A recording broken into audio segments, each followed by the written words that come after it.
Oh, thanks for the donation. I appreciate it. I broke my computer last night. I'm back now, I think.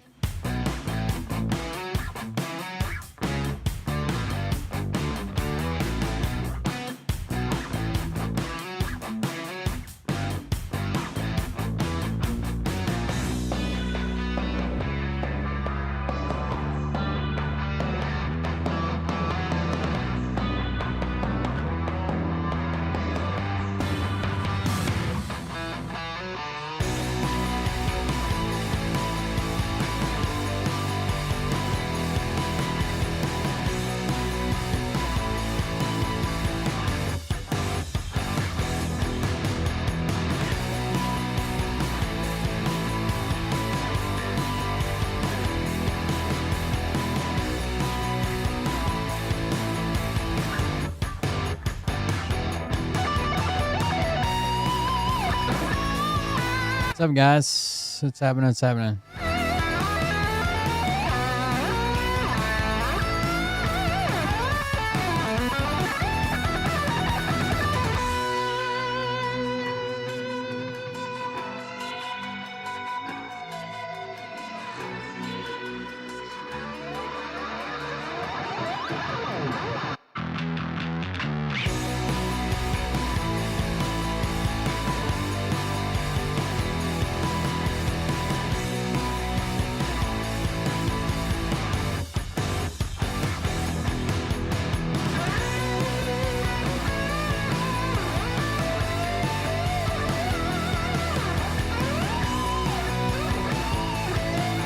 I'm trying to get my PC ready for Windows 11 because they're about to stop supporting Windows 10.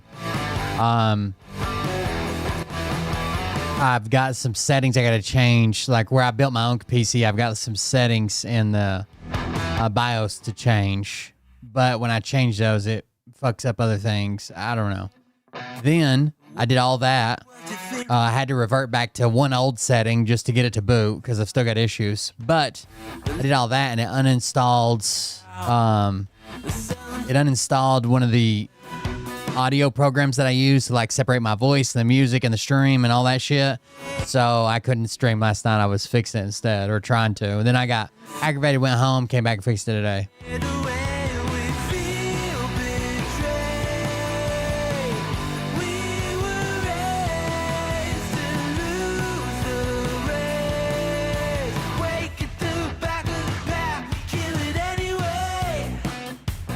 It's like Windows 11 requires secure boot, which has a bunch of issues. I still boot my computer in a legacy mode instead of the more modern mode, and I've got to change a drive to fix that to something. It's stupid. The drive is not formatted to be changed to, is it UEFI or something instead of... hold on, let me look it up.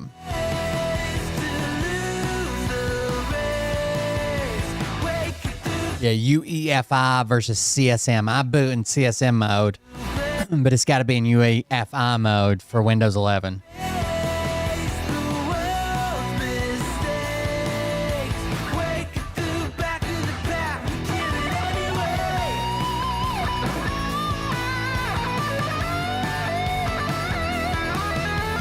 Most store-bought PCs should be basically ready to go, but I built my PC, which I enjoy. But now I need to take my drive and run a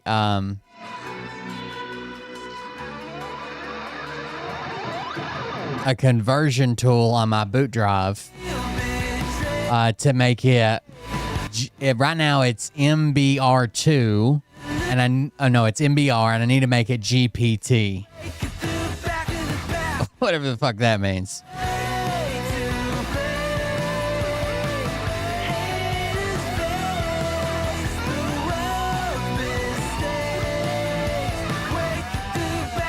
MBR, I know, stands for Master Boot Record.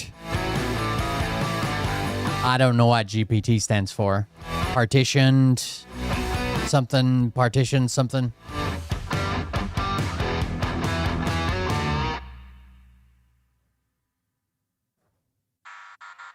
Uh-oh, stop the music. Stop the music. Hold it up. Stop the music.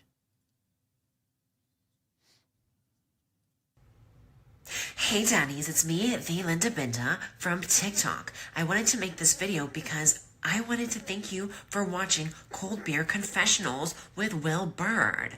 I think that's just incredible. I've watched a few episodes and I'm just like very intrigued. But you know what I'm most intrigued in is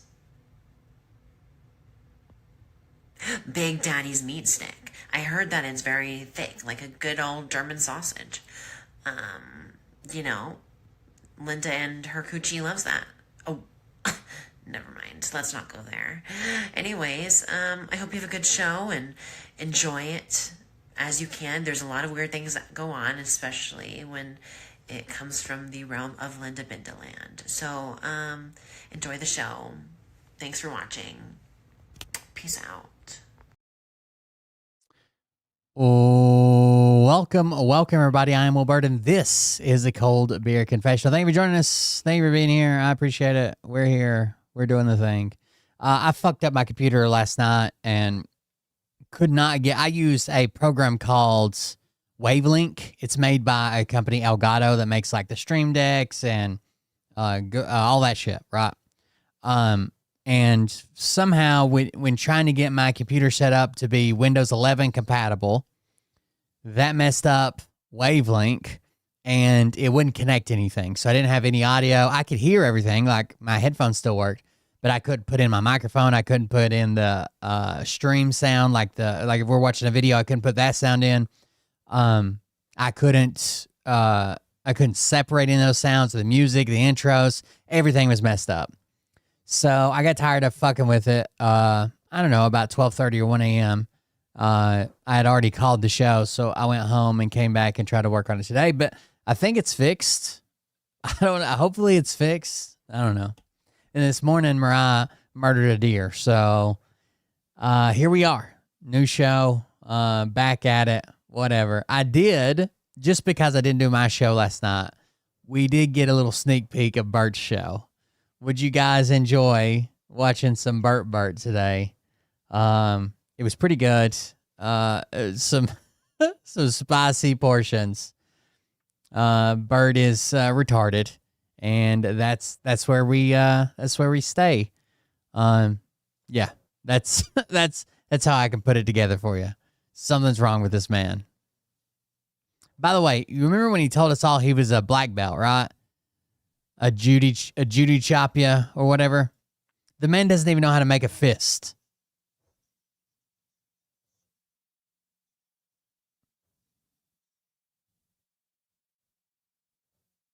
All right, let's see what he's got here. We'll try to skip ahead some of this. I'll get you some audio. Hold on. Somebody's trolling him the whole time, texting him. And while they're texting him, they're telling him that he's ungrateful for the donations he get. It's just a mess with Bert last night. We'll have to skip around, though. It's very, very long. Oh, super paintball player. I better be careful. I didn't know he's a trained assassin.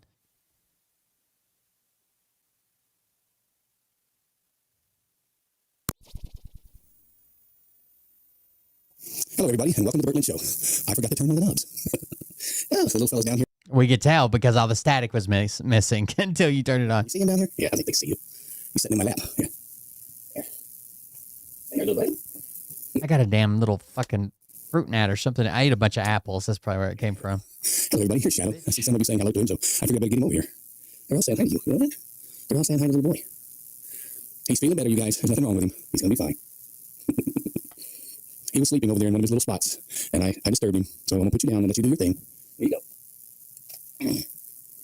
There, everybody. So here we are on a Tuesday, and it looks like we've already got quite a few people in the room, and some new people. That's very cool. Hey, buddy, you want to stick around? You want some of this? See if we can get him to stay. Come here. Come here. Come here. We fuck with the cat for 30 goddamn minutes. Who knows why? All right. Well, here we are. It's already October 7th. Can you believe it? Last night was a full moon. I didn't even mention it. I didn't even mention you guys we had a full moon last night. We did. Oh my God. Are y'all following this? Last night was a full moon and Bert didn't even mention it to his 6 people. He didn't even mention it. I've got so many other things on my plate. It says I'm frozen. Oh, no. That's wild. I can't believe someone didn't kick down his door. It appears to be... Correct that action. Somebody else let me know. Stupid. BF McDowell says it's frozen. Can anybody confirm that? The trolling in his chat has gotten to such a high level of trolling, he doesn't even recognize it anymore. So Christine says not on my end. Okay, let me put something in the chat room for our friend. Not frozen. Okay. Reboot BF. There we go. Thank you, everybody. All right, so I'm getting reports back that it's fine. So it's on your end, Mr. McDowell. Should I do a full lunar report? You guys know what phase of the moon we're in currently, or you need an update? God damn, go outside and look. So I think we're gonna be fine. I did have an audio problem. I realized what I did wrong. Since I moved the audio mixer, my steps around the room turning everything on always ended there. Now it needs to start here. So I forgot. I did better now. Thank you. All right, good. I hope everybody's in a good mood tonight. We have a lot of news today, and I've been at it literally since 8 o'clock this morning. 8 o'clock. This man's putting in fucking 12-hour days just to get ready for to play Alex Jones and, you know, some Twitter clips and some video he thinks is funny about a guy throwing knives. It's amazing, really. I adjusted the image for color. I think you guys should be happy with that now. And at least I hope you are. But I have so much news going on today that it's really crazy. But first, let's say hello to all the people in the room because we got lots of new people. Sweet 377 is in the room. Hey Louie is here. Red, White, and Blue is here. Edith T is here. Hi, Edith. Paige Turner is in the room. BF McDowell. Ruda is with us. Kathy M. Christine 98. Christine L. 98. I remember you. It's been a little while since we saw you in the room. Della. Dewana is here. And this is awesome. Yeah, it's I'm skipping already. Glad to see all of you in the room today. I'm in a pretty good mood. Just dealing with the daily stuff that I do every day here in Las Vegas. It's just so nice outside. It's in the 80s, and the temperature right now is 79 degrees. It's a beautiful time of the year in Las Vegas. We had some very interesting occurrences today, and we're going to start with the White House being furious over the fact that another one of these judges, and this one was an appointed judge by Donald Trump himself. Bella's here as well. She says, if all the judges, including lifelong Republicans and judges that were appointed by Trump himself, are ruling against your orders and calling them unconstitutional, should you be upset and be like, another judge got, or should you step back and say, wait, what the fuck are our orders and are they constitutional? No, it's every judge that this has ever come across their desk. They're the troublemakers. I usually watch the replay. Yeah, a lot of people do that, but we're glad you're here live. So the White House is furious about this. Trump's going to turn it over and appeal. Imagine losing every fucking game you ever attempted at a sport. Let's say you're in high school and you play basketball and you've lost every fucking game by like 50 fucking points. And then you turn around and say, well, I don't know. Those refs seem to have it out for us. Every ref at every game for 4 years? The judge doesn't have the authority to do this, in my opinion. Wow. Bert looking a little jaundiced over there. I don't know. I haven't even asked for donations yet today, and somebody just gave us a donation. Oh, my God. Hey, pal. God bless you for that. Guys, do not donate to me. Bert will have an aneurysm, okay? We're just going to have to do without this show. I can't risk it. He's too crucial to the infrastructure for people who don't want to watch the news, so he watches it for them, okay? It's very nice to get to start the show off that way. Now I am in a good mood. Somebody, I didn't even have to ask. It just came. It was wonderful. We have such a cool fellowship of. Did I tell you guys that Ann Gallagher finally left Bert? Was that a thing that I told you? She actually tagged me in something.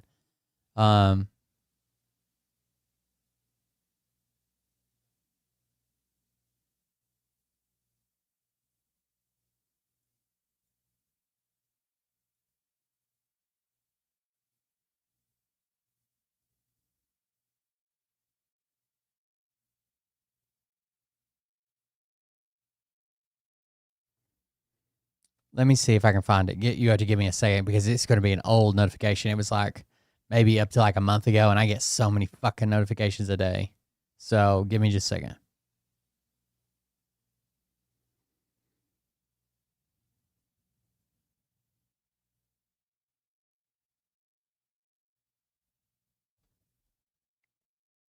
If it's even still around. Oh, there it is. 3 weeks ago. Let's go to the comments here. So someone posted a comment and it says, oh my gosh, good job. Now you've made Bert mad. Okay. Bert might not pull through. This might be. Everyone. That looks like Bert. You think that's Bert's illegitimate kid? So let's get it on. Oh yeah. Oh yeah. Let's get it on, everyone. Don't do it to Bert's face. Yeah. Don't do it to Bert's face. No! Oh yeah. Woo.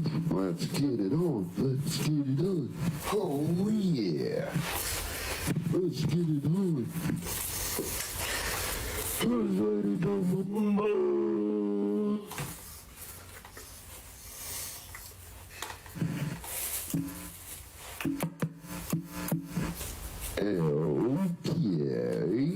Okay. This one goes way too long. It's like awkwardly too long.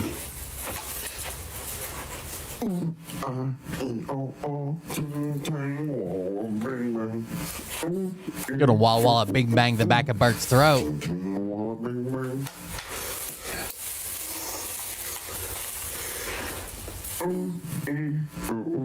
Don't do it to Bert.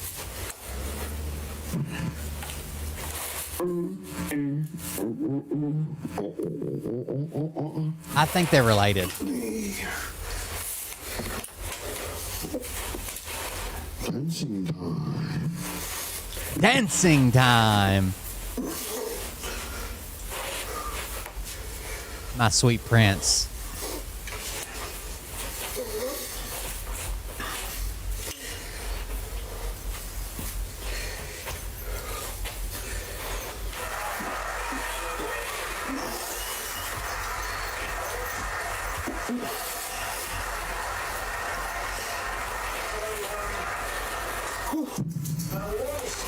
I gotta take a break.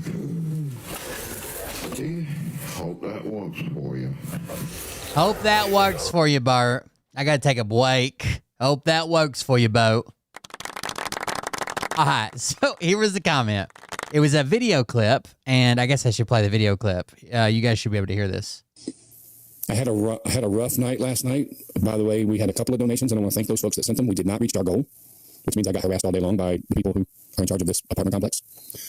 Yeah, they just want you to pay your rent. I had a rough night last night. By the way, we had a couple of donations, and I want to thank those folks that sent them. We did not reach our goal, which means I got harassed all day long by the people who are in charge of this apartment complex.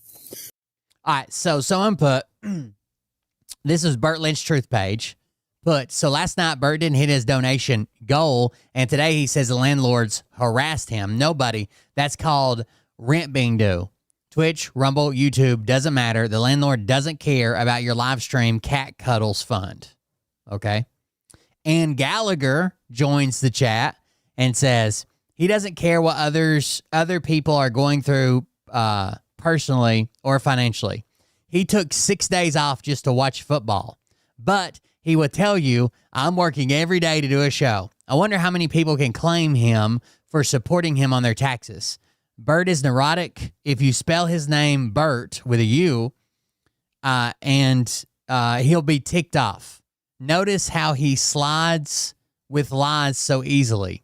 People need to report him to your credit cards when merch is never sent or partial shipment. Let the credit cards go after Bert. Bert talks big, acts bad, kick to the kneecap, then punch that jelly belly. Bert, besides, all his stories of people going after him are all BS. Kamala, cousin, laughing jelly belly Bert. I put, you meant to say, it isn't people coming after you that run this. It's people who want you to pay your rent.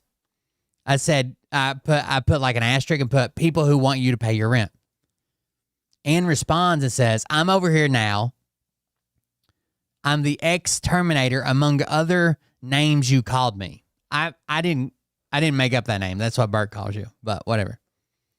I was going to just stay out of it, but then Bert threatened me to keep my mouth shut via a phone call. So when Ann Gallagher left Bert and stopped supporting him, Bert called her and said, you better keep your mouth shut. I'll ruin you, I guess. Some type of threat. I told Bert, I can be a very good friend, but I am worse as your enemy. Bert does drink and does go to the casinos and gamble.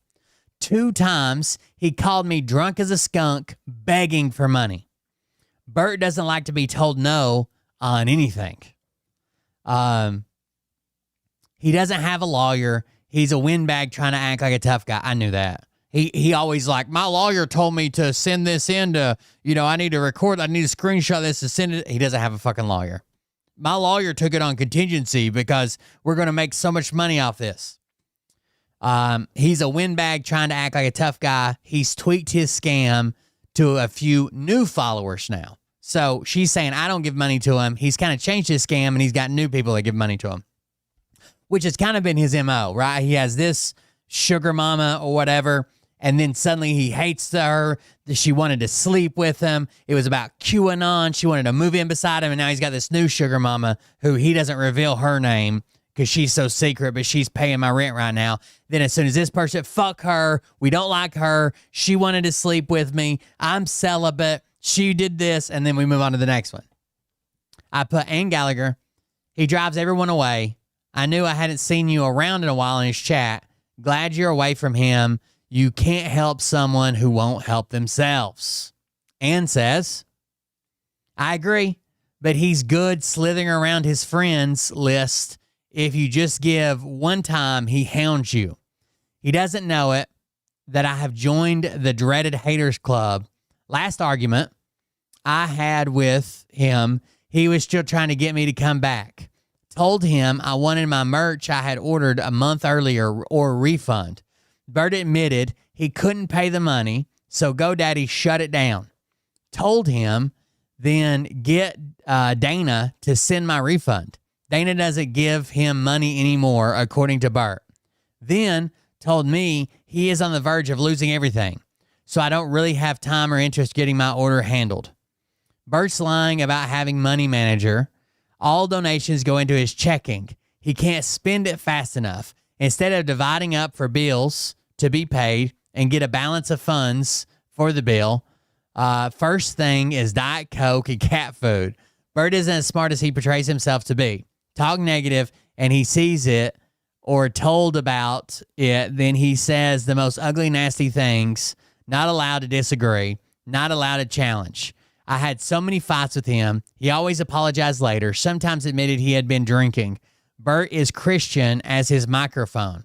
Bert doesn't do shows on football TV game nights. How is Bert going to get to Charlie Kirk's next event before the shooting? So this is a claim he made. Right as soon as Charlie Kirk died, he's like, "Oh, I was going to go to his very next event." How? You're going to hitchhike, walk? Anyways, how is Bert going to Charlie Kirk's next event before the shooting? Bert is a that's just like me, but my store is better. I don't know what the last part meant. And I said, yeah, he's a really horrible person. I hate to see anyone suffer, but the best thing that can happen to Bert is for him to lose everything and hit rock bottom. Right now, people are just enabling him to be retarded over and over and over and over. They're paying his bills so he can treat other people like this, right? He needs to be cut off, and then when he hits rock bottom, hopefully he kicks and gets back above water, but it'll probably just be like a downward spiral where he refuses to do anything, blames everybody else. They took this away from me. I was going to be the next Tucker Carlson, blah, blah, blah, whatever. Anyways, now back to the show. Ann Gallagher is no longer with Bert, according to this. Regulars that come in here. I look forward to every day to come in and talk to you guys. I hope everybody's satisfied with the camera adjustments that I made. I think I fixed it. I changed some of the lighting. I know that our friend, the Lands, are going to be late because they have to pick up their daughter from work. And so they're going to probably come in a few minutes. But anyway, talking about the White House being furious, I pulled this down from the Faulkner Focus over on Fox News. So let's go check that out. Other Democrat-led chaos. President Trump, now to the other Democrat-led chaos. President Trump responding to a federal judge for blocking the deployment of the National Guard to Portland, Oregon. That judge issued 2 separate rulings over the weekend, and they both keep National Guard members out of the city. And here is the president after that first ruling. I don't know the judge, but if he made that kind of a decision, Portland is burning to the ground. You have agitators, insurrectionists. All you have to do is look at the television. That judge ought to be a caregiver. Part of the nightly chaos in Portland included 3 counter-protesters, immigration and I don't know if you've seen they shot a pastor in the head with a pepper ball today.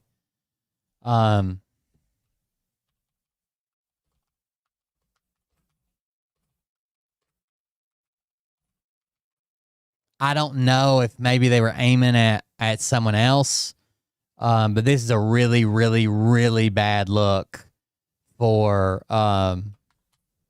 us. We begin tonight in Chicago, where National Guard troops are mobilizing on the outskirts of that city. The governor of the state of Illinois does not want them there, nor does the mayor of Chicago. The president... I'm sorry, it was Chicago? I thought it was... My bad. I must be completely wrong. Mayor should be in jail for... This says... ICE officers. I shoot Chicago pastor. I'm wrong. And I thought it was in out in Portland, but... Apparently not. Day when Trump's former FBI director was being arraigned in a Virginia courthouse, talk like this should probably be taken quite seriously. These leaders in these local cities, along with Pritzker and Johnson, ignore what's going on, or, sir, they're helping Antifa cover it up. I think actually they're petrified. You know, their families live there, everything else. I actually think they're scared. Pritzker was a failure in his family. They threw him out of the family business. The guy's a loser. But you know what? I believe they're scared. They're actually frightened for their lives.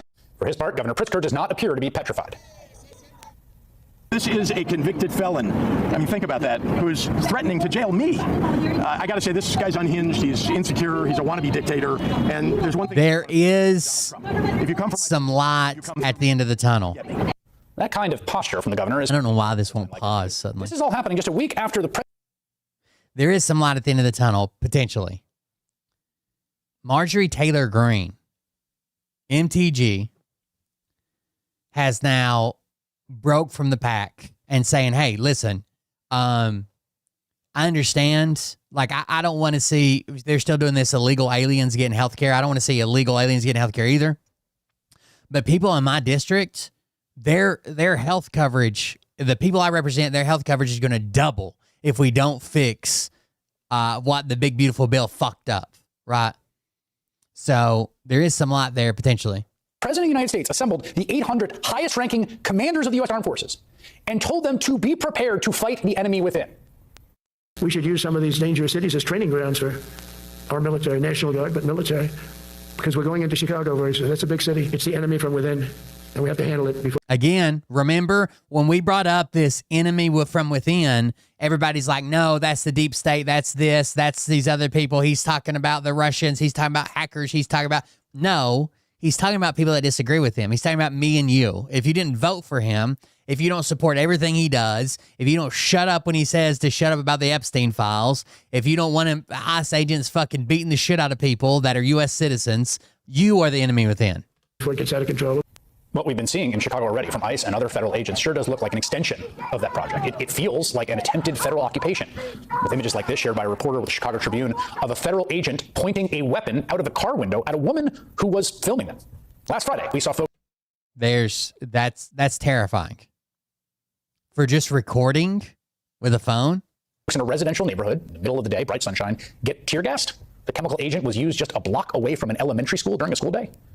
Across social media, there is video after video after video of people being detained, often violently by federal agents. While on this was actually a win for the people here. They put up such a, like, everybody around, everybody watching, everybody yelling and screaming. No one touched the officers, but they ended up having to let that guy right there go. Yell at them. Like this video on your screen of Border Patrol trying to forcibly restrain a man while onlookers attempt to intervene.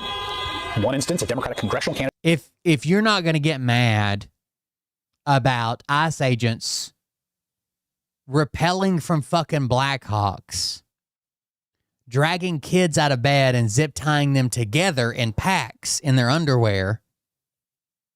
U.S. citizens, kids, by the way, U.S. citizens in the building. Yes, some of them probably didn't have the right documentation, but a bunch of them did, were U.S. citizens, all drug out of a building, then you're not gonna get mad at any. I don't know what you're waiting on, right? I keep seeing these things happen and thinking, oh, that'll be the straw that breaks the camel's back, and then people are like, nah. Well, what actually happened was that was Trinidad. They're U.S. citizens, dude. What the fuck? Candidate was violently thrown to the ground by ICE. You see that there? For exercising her constitutional right to protest the agency's presence in her city. Just last month, a pastor was shot in the head with what appears to be a kind of pepper ball projectile. Oh, I didn't realize it was that old. I just saw it today. It was going all over the rounds today. Well, speaking out, they're highlighted here. Now, someone does walk over and try to shield this pastor. So the only excuse, I'm not saying it's right, I'm not saying it's valid, but the excuse they're going to try to use is, oh, we weren't shooting at the pastor, we were shooting at the guy that was trying to shield him. And he's in his clergy outfit, he's got his hands up. Right here. See the guy in the hard hat that walks in front of him? Right in the top of the head, dude. You know that fucking hurts. Right in the top of the head. Looks like they're aiming right at him. Looks like they shot him directly, but I'm sure they'll have excuses. The Department of Homeland Security says those, quote, agitators were blocking an ICE vehicle and throwing bottles. In his own words, that man, Reverend David Black, said, quote, I told them there was still time to repent, believe the good news, and turn from their wicked ways. That's when they opened fire. All right. Anyways, back to Bert's show. Enforcement or ICE supporters assaulted while videoing the riots. Those victims shared the video on social media. A Portland police sergeant appeared to blame the victims for being assaulted. And in an email, he wrote, despite repeated advice from officers to stay away from the ICE crowd, they constantly return and... So what the guy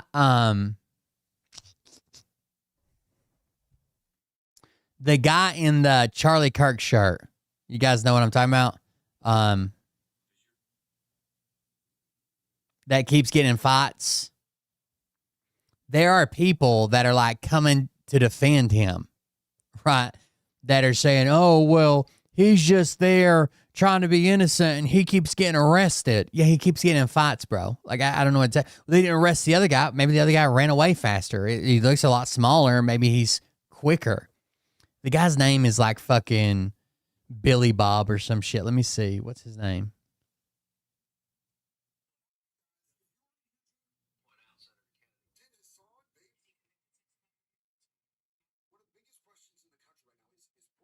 Sorry, I'm trying to get the guy's name.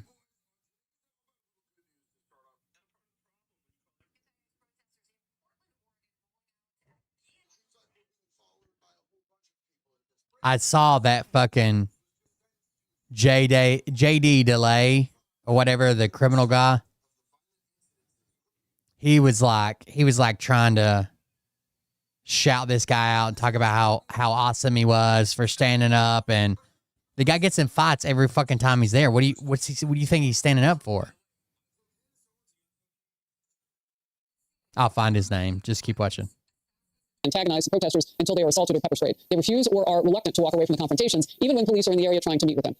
Senior White House correspondent Jackie Heinrich. Jackie. Hey, Harris, that decision blocking the president's deployment of National Guard troops first within Oregon and then from California and Texas, both of those decisions came from a Trump-appointed judge, and it has the White House furious. Deputy Chief of Staff for Policy Stephen Miller said this: ICE facilities are federal property, conducting a federal mission of immigration enforcement that protects the lives and livelihoods of 300 million American citizens. The president has undisputed authority, under both statute and the Constitution, to deploy troops stationed in any state to defend a federal facility from domestic terrorism or violent assault. But California Governor Gavin Newsom is gloating. He posted, breaking, we just won court again. A federal judge blocked Donald Trump's unlawful attempt to deploy 300 of our National Guard troops to Portland. The court granted our request for a temporary restraining order halting any federalization, relocation, or deployment of any Guard members to Oregon from any state. Trump's abuse of power won't stand. Now everybody is just watching for the administration to file a legal appeal.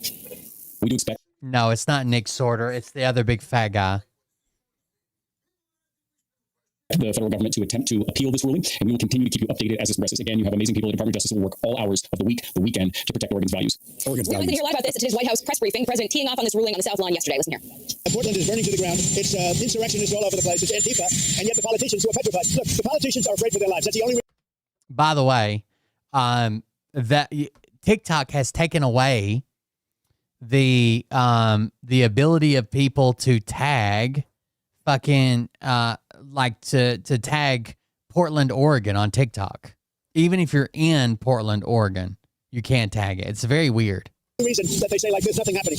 The administration is also deploying 300 National Guard troops to Chicago. The governor there, Pritzker, said ICE and CBP are the ones making it a war zone and warned them to, quote, get the heck out. Over the weekend, there were reports that Chicago police were told not to assist federal agents in need. Harris. Yeah, they basically have created a no-go zone inside the sovereign nation. All right, Jackie, thank you. I'm Steve Ducey. I'm Brian Kilmeade. And I'm in clear. So with a no-go zone, I think it's probably time to eliminate sending federal funds. Wouldn't you think? I would think that would be the next move. If we can't go there, we're not going to send our money there either. Nick Sorter is going there to literally get assaulted and then say, I went to the police and they did nothing. The town is, a war zone, blah, blah, blah. The police are trying to handle a fucking gigantic crowd. Do you think they have time at that point? I'm not saying they can't help you. They can't take a report. They can't write it down. They can't take your phone number. At that point, with everything going on, with the ICE agents, to the police, with the protesters and the do you think they have time to take to hold your hand while you tell them, but that man shoved me?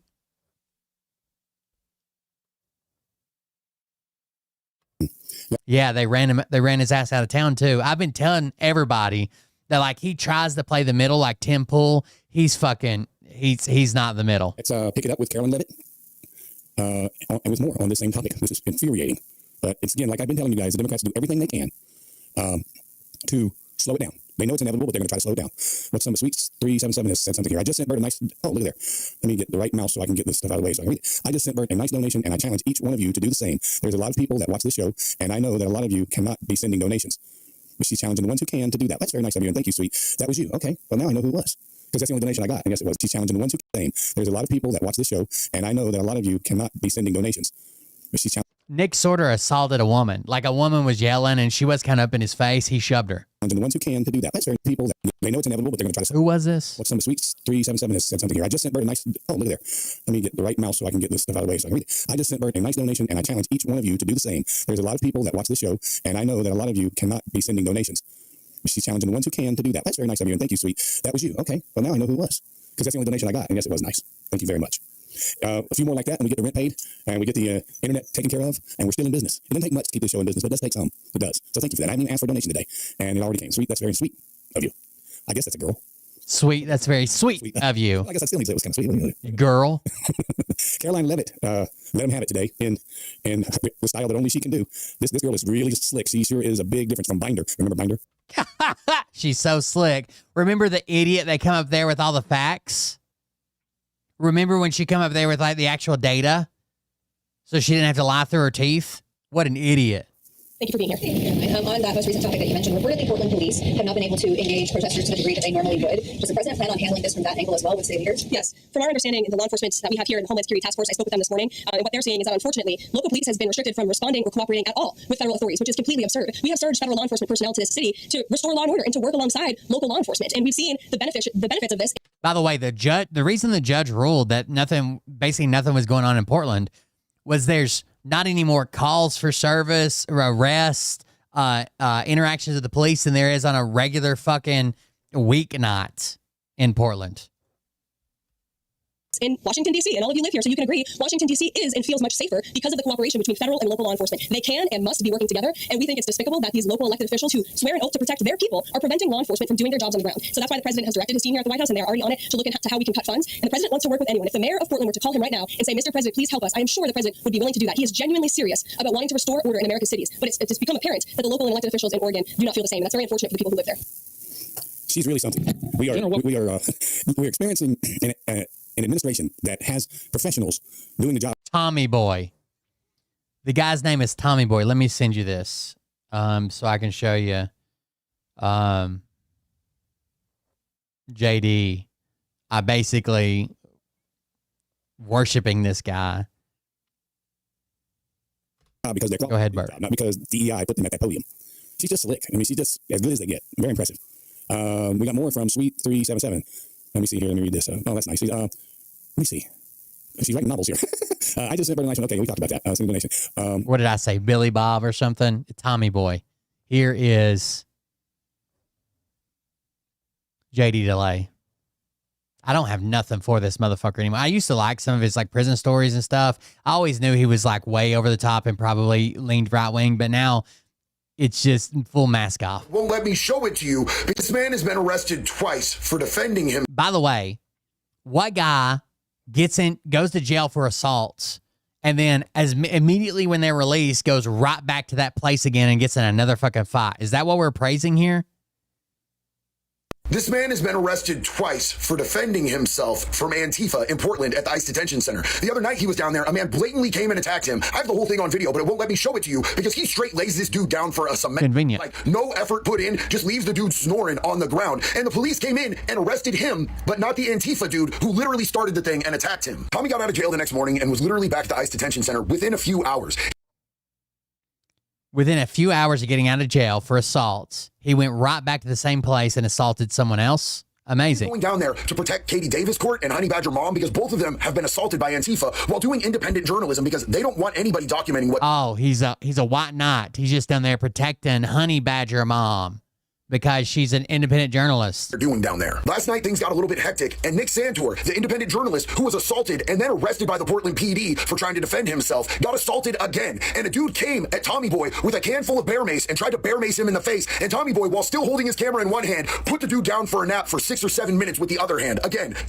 Nick Santor? His name's Sorter, right? Sortor? Arrested by the Portland PD for trying to defend himself, got assaulted again. And a dude came at Tommy Boy with a can full of bear mace and tried to bear mace him in the face. And Tommy Boy, while still holding his camera in one hand, put the dude down for a nap for 6 or 7 minutes with the other hand. Again, zero effort. And again, he's the one who gets arrested while the Antifa person is immediately released. The Portland Police Department and the local state government are absolutely working with these domestic terrorists, and it's time to bring in the feds. There you go. There you go. That's what this piece of shit thinks. Oh, the Portland Police Department is part of Antifa, and we need to bring in the feds.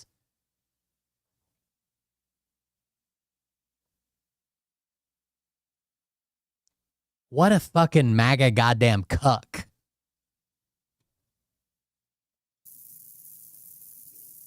He wouldn't be struggling as much as he is if you are a regular. It wouldn't hurt you to donate 10 to 25 or more each week. Bless your heart. I'm putting you in charge of the funding.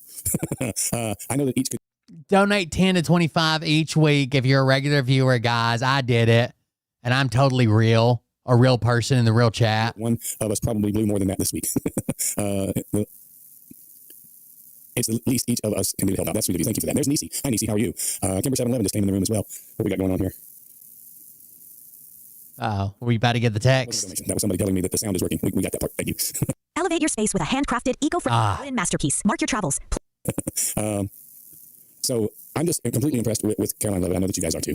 And it's just it's refreshing to tune into the news, to check out what's going on in the news and see a professional bunch of people doing a professional job. Why the fuck? I still don't understand. You didn't like the person with the binder with the stat? Why?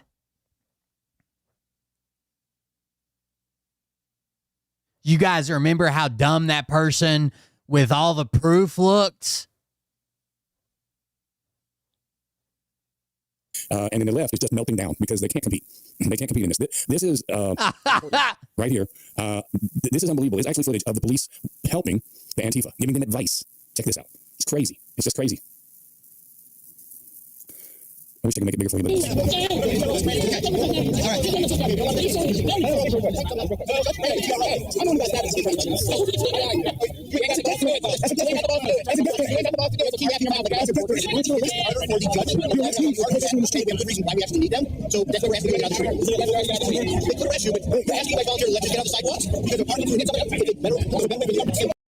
they're not helping anybody.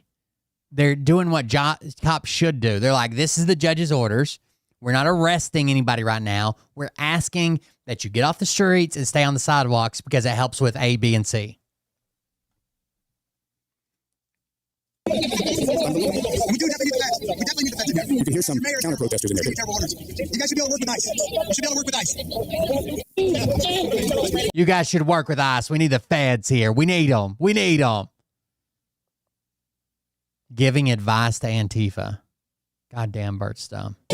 So there's a couple of counter protesters that are telling them you got to work with ICE, and he's telling them how to keep from getting arrested by ICE. And that was, it looks like that the Portland police are just good job, Border Collies. People that live there. I guess they all do live there, and they just go, let's go get a cop's job, cop's salary, but let's not do the job. Let's just go and put on a badge and tell everybody to have a good time. That's what they're doing. It's absurd. It really is. Sweet says I want to hear his phone notifications on donations throughout the show. Support Bert and let's get his rent paid. Oh, bless your heart. Totally real person in the real chat saying, let's support Bert blow his phone up. I want his rent paid tonight. I'm a real person who really enjoys the show. So he doesn't have to have late fees and his phone internet covered for later this week. That's so nice of you. I really appreciate that. Somebody's been listening to the show. Somebody's been listening. That's really sweet. I need 20 or 30 a night like you, and we got ourselves a show. We're off to the races here. I'm telling you guys, I'm not giving up. We're going to make this thing. We've, as a group of people that have been watching the show for a long time, we've all endured the slings and arrows, as it were, of these libtards and these trolls. We're still here. And I think the show's getting better. I think it's getting better. I'm working my tail off to try to make sure it gets better. I hope you guys agree with that. Let's see what Oscar's got to say. The Portland police officers want to do their jobs. Working his tail off, gambling away all the money you guys send so he can't pay his rent. Well, apparently not, Oscar. Apparently not. Because that police officer did not have to stand there and give the Antifa guys advice on how to stay away from the feds. They didn't have to do that. I thought that too. I thought the mayor and the police chief. The advice was, we don't want you in the streets. Can we stay on the sidewalks? Stay away from the feds. But I used to spend a lot of time in Oregon. I lived in San Francisco with my band and played in Oregon a lot. It's not that far away. I spent a lot of time in the 80s in Oregon. And it wasn't this bad then. They didn't like Reagan. I'm telling you that. They didn't. But, nobody on the left liked Reagan. But it wasn't this bad. But this last time that I went up there to do this patriotic show at the Seven Feathers Casino, and this was 10 years ago, it was out of control then. Now I came. And it was, the cops as well as the people were all just, I don't know what the hell they're doing up there. It's crazy. If Biden and Harris told them to do this, they would think it was the greatest idea. You're right. The liberals are just cheap. They just do what they're told to do by whoever is in charge. As long as it's somebody with a D in front of their name, they'll take any order they give them. Nothing of it. Got it. That's a true story. We're going to go over and catch some stuff from Alex Jones because they're on fire over there too. According to Alex, he says that they are planning to launch a race-based civil war. That's the plan. And we're going to check in with him right here and see. For years. Your guy already launched a civil war. He used the National Guard of Texas to invade a separate sovereign state. I don't know what this is about. And usually once a week or so in the last 8 months since Trump got in, I've been harping pretty much every hour on the hour, just a few minutes on it, about the best plan. They published it in August of 2020 and said, if Trump wins, this is our plan. Insurrection around race-based stuff, we'll use any type of George Floyd type event. We'll have the blue states secede, starting in the West. We'll call it the Western Alliance. And we'll call it economic at first and sanctuary. And then we'll get the East Coast to secede. And then we'll get all the blue cities in the middle of the country to secede. And then we will riot. And then when Trump calls out the military, we will call him a dictator and a fascist. And then we will form a military and form a new government. They said probably out of Denver, which is where the ultimate government base is already for COG, at Colorado Springs. And we will march on D.C. Kind of a big deal. And then right when Trump was about to win, and they knew the landslide was so big they couldn't stop it, last year, Podesta, Axelrod, Carville, a bunch of others who played the clips hundreds of times. They said, okay, we're going with the Podesta plan. And I'm watching each piece of it unfold. Do we think that's what actually happened?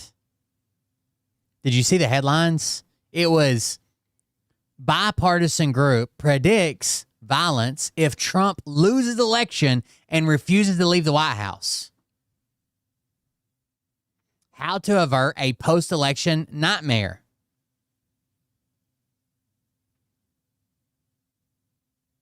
A bipartisan group secretly gathered to game out contested Trump-Biden election.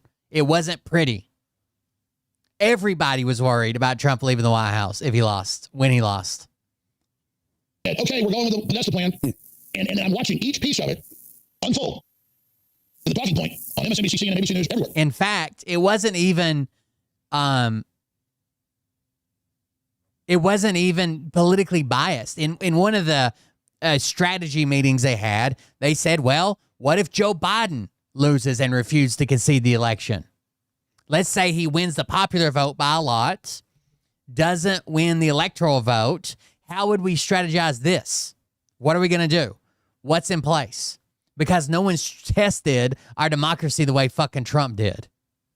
As soon as he was president, likewise, Tom Homan and Trump are coming to kill migrants in Chicago, in L.A., in Portland, in Dallas, in New York, in Miami. And I played in the newscast. And Carville's saying, black people, you got to get your guns and rise up. Somebody's coming to kill you. And they're all over the news saying, you saw it. Trump's coming to kill migrants. And he's coming to kill black people. So, where are they going to hit a bunch of illegal aliens at one of these Soros-funded demonstrations, violent riots? We're now deep into the Podesta plan. They're doing it for sure. It's not a question now. They're really going to try to bring the country down. And I've talked to people high level, Pentagon and others. I'm glad that our leaders were thinking at the time, okay, let's say this happens in an election. How should we handle that? What's in place? What does the Constitution say? How do we get there? How do we handle this? Who's in charge of that? I'm glad they were planning for that. Didn't really help with January 6th, but up to the low-level National Guard in D.C. and other places, and they've been read in on, no, this is a soft launch for what they know is coming. Trump doesn't want troops running around the street. That's not good for business. That's not good for the economy. He doesn't want that. He wants stability. But he knows the plan, and I think they should just talk about the plan and point out. I mean, he is saying they want insurrection. They want to overthrow the country. They're the party of Satan. He's doing it. And Stephen Miller is saying exactly what I'm saying, but really nobody else is. Steve Bannon is. People need to understand this is going down, and it's the Podesta plan. Roger Stone gets it, but it's not like Alex Jones is telling you, beforehand. You're here. We are here. Well, it's kind of what I've been warning you about too. But I think Donald Trump will defeat it tomorrow. They're trying to say that the plan is that we succeed and we start this and we've got a new Democratic Capitol and we take over Washington with a bunch of libtards. That's not what it was. It was, if these scenarios happen, how would they play out? What would, oh God, not now. You're going to make Bert mad. Thank you very much for the donation. I don't know what the 800 is. Was the 800 one of the things? I'll go look. Thank you for the donation. I appreciate it. Is going to be arraigned tomorrow. Now, anybody want to give me the over-under on whether or not they put him in handcuffs and take him into jail? Or are they going to release him on his own recognizance? Or will they ask him for his passport? Will they at least do that? Will they demand that he turn in his passport and maybe restrict him to, his house? What do you think is going to happen tomorrow? It's going to be interesting to see. But that arraignment is tomorrow. Remember, October 8th. They talked about it. Remember, last month when this happened, we thought October 8th was never going to get here. Well, here it is. Man, 20 days to my birthday. Are you kidding me? 20 days. I never planned on being in this little tiny apartment this long. I didn't mean for that to happen, but here we are. If you guys remember during the show last night, a medical helicopter crashed in Sacramento, and we didn't have hardly any news on it whatsoever at the time, other than the fact that they said that it wasn't in touch with the radar tower at the airport. It turns out it was a medical helicopter, and there were people on board. I've got some footage for you, and if you're squeamish, you're going to see a helicopter crash, and but then you're going to see a bunch of civilians run over there and give aid. This is what America is. This is our America right here. I want y'all to watch what I'm talking about here. It tells you laws and orders. I think that's actually for 700, but either way, law and order. It's funny. Oh, all of a sudden, oh man, this guy. Look at this guy. Oh, and look at him. He's all upset today. Not upset. Shoot, I sleep like a baby every night. Every night. That man sleeps like a baby. Laws and orders. It's coming in there. Somebody in their car is filming. Wow. Let's replay that again. He's got those lights on because he's trying to find somewhere to put it down. Right in the middle of the freeway. And the guy has music playing, obviously, in his car, or that lady who it was. Now, this woman was on the scene. She aided in the rescue. Just plummeted out of the sky, and it hit hard, obviously, because it's falling, and then just instantaneous black smoke everywhere. Looks like white smoke to me. Engulfed the whole thing. As soon as I saw that everybody was moving, trying to push the helicopter out to help the first responders get to the passenger, I just ran over and got in the line of people and was just pushing it as much as I could, and then we held it for several minutes. So I think it was a life flight helicopter, wasn't it? The first responder could get the person home. Wow, good for them. Way to go, folks. They did get some of the people out, and I do not have. It took everyone, approximately 15 people, to move the aircraft up just enough to get her out, described Sacramento Fire Department Captain Justin Sylvia. An investigation into the cause of the crash is ongoing. That's about all we got. But a pilot, a nurse, and a paramedic were who was on board. The bystanders jumped in to help the medical helicopter crash on Highway 50 in Sacramento. They lifted it off a trapped crew member. Good for them. That's called Good Samaritan stuff right there, folks. That'll make you feel good about it. Hey, baby boy. They're, as far as I know, they're all alive, but in the hospital. Oh, man. Hey, kitty. All right, let's see here. Stephen Miller. This guy, he never disappoints. He's in it with the... I can't believe these people like Stephen Miller. Like, I've never met a more unlikable person. With the temporary block that happened with the National Guard in Portland is where they're going to start, and Stephen Miller just takes control and shuts this guy's mouth. There wasn't actually a threat. Stephen Miller loses this debate. This is also the one where he says Trump has plenary authority, which means like ultimate authority over the military or whatever. Then he suddenly freezes up and he comes back. He does not use that word again. That these demonstrators are plenary. Are you concerned that response weakens your legal argument? No, they are actually, as we speak, trying to overthrow the core law enforcement function of the federal government. Of course, I think we're talking past each other.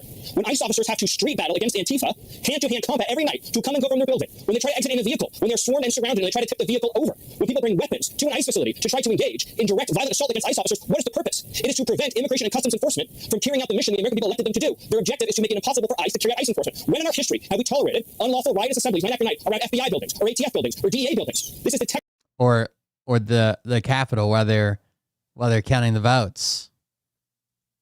Definition of domestic terrorism, using the actual imminent stupid motherfuckers. Keep federal officials from doing their jobs. And unless we send in troops and resources, then we will continue to bleed. Did you forget about January 6th? Federal law enforcement resources in these street battles. It's absurd, it's unconstitutional, and must be put down. You cited Title 10 a moment ago, and under that statute, you need either a foreign invasion, a domestic rebellion, or a disturbance that inhibits the ability for law enforcement to carry out federal law. But ICE is still conducting operations. Like, the facility hasn't been overrun. It seems like local officials are in control of the operation if ICE is still able to execute its mission, is it not? Do you have any idea how much of ICE's workforce and resources have had to be reprioritized? How much of the Joint Terrorism Task Force's resources have had to be reprioritized to fight these domestic terrorists? Do you have any idea how many resources are spent? You keep calling them terrorists, but isn't that hyperbolic to call them terrorists? No, if anything, I'm understating the severity of the situation. What issue was more central in 2024 than turning back the border invasion? And since the day we came in, ICE officers have been subjected to a nonstop campaign of physical violence and harassment every single day. And outside the Portland field office in particular, every night, they come, they assemble, they fight, they try. Just remember, this is what your grandparents and your parents are going to be repeating. None of it's true, but that's what they're going to be repeating. To impede movement, they physically attack. For what purpose? Because we had an election, Boris. We had one. What's the purpose? To use actual physical violence to change the Even if you argue that Trump had a mandate, blah, blah, blah. By the way, more people didn't vote than voted for Trump. But let's just say that he had a mandate, blah, blah, blah. Trump's entire spiel was what he was mandated. The entire thing he said while he was out on the trail was they were going after these violent criminals. They weren't going after mothers and restaurant workers and people that had been here for years and people that were on the verge of getting their citizenship and trying to revoke people and get them out of here, waiting for them to show up to court. He was going after violent criminals and drug dealers. So even if you believe that there's a mandate for Trump said these things, he was voted in, so he's going to do them. This is not what he fucking said. He didn't say they would be using Black Hawk helicopters to rappel into apartment buildings and drag U.S. citizens out in their underwear in the middle of the night and zip tie them to each other. He didn't say that. Result of the election to say you cannot turn back the border invasion. Do you have any idea how many resources we have had to redesignate to deal with these terrorists? Let me ask the question. You make a case that these are terrorists, but in what we've seen thus far, the actual incidents of people inciting violence and not responding to law enforcement attempting to disperse them are not an open rebellion. I mean, again, you mostly peaceful protests. Is that what it is? Terrorists. And I do wonder if it is potentially a problem in the future for Republicans. If a Democratic president someday calls the National Guard to a red state over what they see as open rebellion. Elevate your space with a handcrafted exactly masterpiece. You're opening a door. But what amounts to they'll still cry foul when it's on them, right? It's rowdy. I mean, is that not pictures of their kids because it's a demonstration? They have a sniper on top of the building firing a high caliber rifle at a nice facility because it's a demonstration, and they're engaged with vehicle ramming. But the National Guard is being sent to Texas. The National Guard is being sent to Dallas. Exactly, motherfucker. But we had a guy on a roof that was trying to shoot ICE agents. Why didn't you send the National Guard to Texas then? That happened in Texas. That happened in Texas. Sniper on a roof shooting at, attempting allegedly to shoot ICE agents in Texas, but you got to send the National Guard to Oregon? Because the Dallas Police Department and the governor of Texas, you walked right into that one. I responded to every call for assistance and help. They gave a stand-down order in Chicago. They gave a stand-down order in Portland. Do you realize that there's 11,000 federal law enforcement officers in Oregon? That's larger than the size of the FBI. Local and state police are resourced to deal with this kind of riotous assembly, but they have refused. They've been given a stand-down order. So they've arrested 70 people since June. Troops. They've been arresting folks on the ground. They've been arresting folks on the ground. They refuse what you're saying outright. We literally have the 911 audio of the stand-down order in Chicago. They are arresting people. And we have documented inside of DHS every single unresponding to 911 call over the recent weeks and months. Let me present you with counterfactual. I know you're doing your best to try to get even handed here, but think about this for a second. No, he's not. 15, 20 million aliens in the country. Pick your number. It doesn't matter for the purpose of this. What do you think would have happened if anti-migration demonstrators had assembled outside every Border Patrol and ICE facility for year after year, physically attacking every ICE officer and border agent who was releasing illegal aliens, physically attacking the immigration lawyers representing illegal aliens, physically attacking the personnel at DHS setting migrants free by the millions into our country? What do you think would have happened? You think that the response would have been measured? You think it would have been light? They would have had the military every single facility protecting these federal. The response can't be measured. It can't be light because in our eyes, this is warranted. Officers, we shouldn't have. This isn't attacks. These are people standing around and chanting. We've watched it. To take all of the FBI. Does it get rowdy and some people get violent and fights break out and shit? Sure. Most of it escalated by fucking ICE, but it does happen. But the vast majority of it are people holding signs and standing around and chanting. DEA and ATF agents out of their desks, off their jobs, not prosecuting and pursuing cases of urgent national security because the Portland police won't respond, Chicago police won't respond. The numbers that we need can only come from the National Guard. ICE officers should have to live a constant fear of death. You say that I'm not using the right term? What would you describe? An organized campaign of violence, fear, intimidation, and doxing, including attacks by sniper, attacks by vehicle ramming. What would you call that? Whose sole aim and objective is to disable the functions of an entire federal law enforcement agency. I still don't even think the boxed-in ramming thing is real. It doesn't seem real. Domestic terrorism. What other term would apply? Do you have evidence that this campaign is coordinated? Are you planning charges on anyone who is actually coordinating said campaign? Yes. I don't know why Bert keeps talking shit. That guy's doing a good job of asking questions. So since the Joint Terrorism Task Force has gotten involved, we found there are common funding, that there is common financing, that there are meeting points. What we're describing as actual terrorism. Yes. You're going to charge someone with terrorism. Well, so I would like to. Are you? No. What I'm saying to you is the Congress has statutes on seditious conspiracy, on insurrection, on impeding federal law enforcement. The domestic terrorism statute in Congress obviously needs to be strengthened. For domestic terrorism in Congress, we have foreign terrorism charges. We have an entire patchwork of federal laws to the extent that there are charges that apply. They want so bad for Antifa to be the Proud Boys, right? To have a president, to have ranks, to have, this membership thing that you go through and these meetings and retreats and weapon caches. But even the Proud Boys and the Oath Keepers, they let all them go right over January 6th. And that's exactly what they're trying to tell you Antifa is. It's ranks and support and donations and people in charge and giving orders, working with the police. No, that was the Oath Keepers and the Proud Boys, 100%. Why do we have Homeland Security if we can't use it? What are you saying, Stephen? This is a little bit frustrating. So they've been restricting everything that we do as people in the United States. Homeland Security is not the National Guard, you fucking retard. They've been watching our social media. They've been listening to our... It's not the... By the way, there is a text exchange going around. Let me find it for you guys while we're on the subject.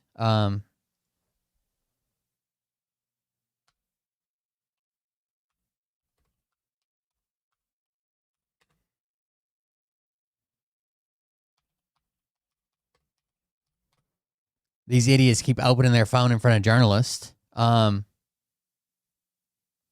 Check this out.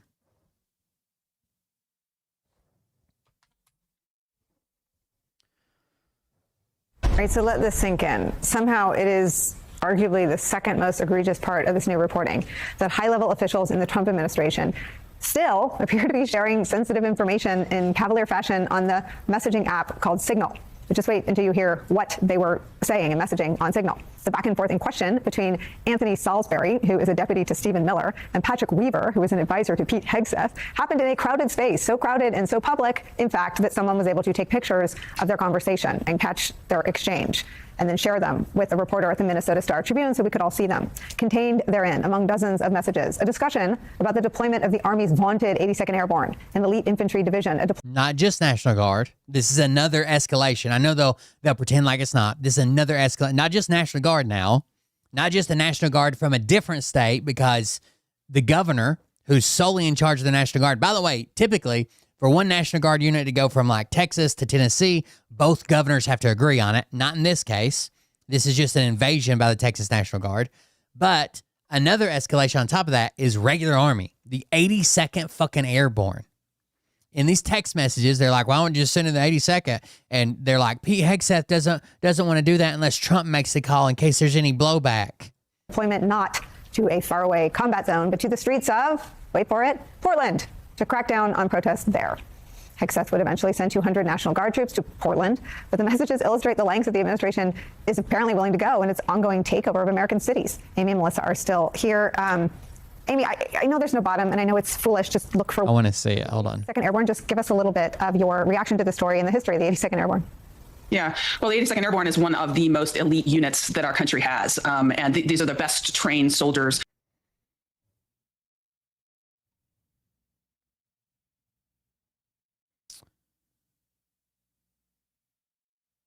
There's a picture of the actual text. That's what I want. Hold on.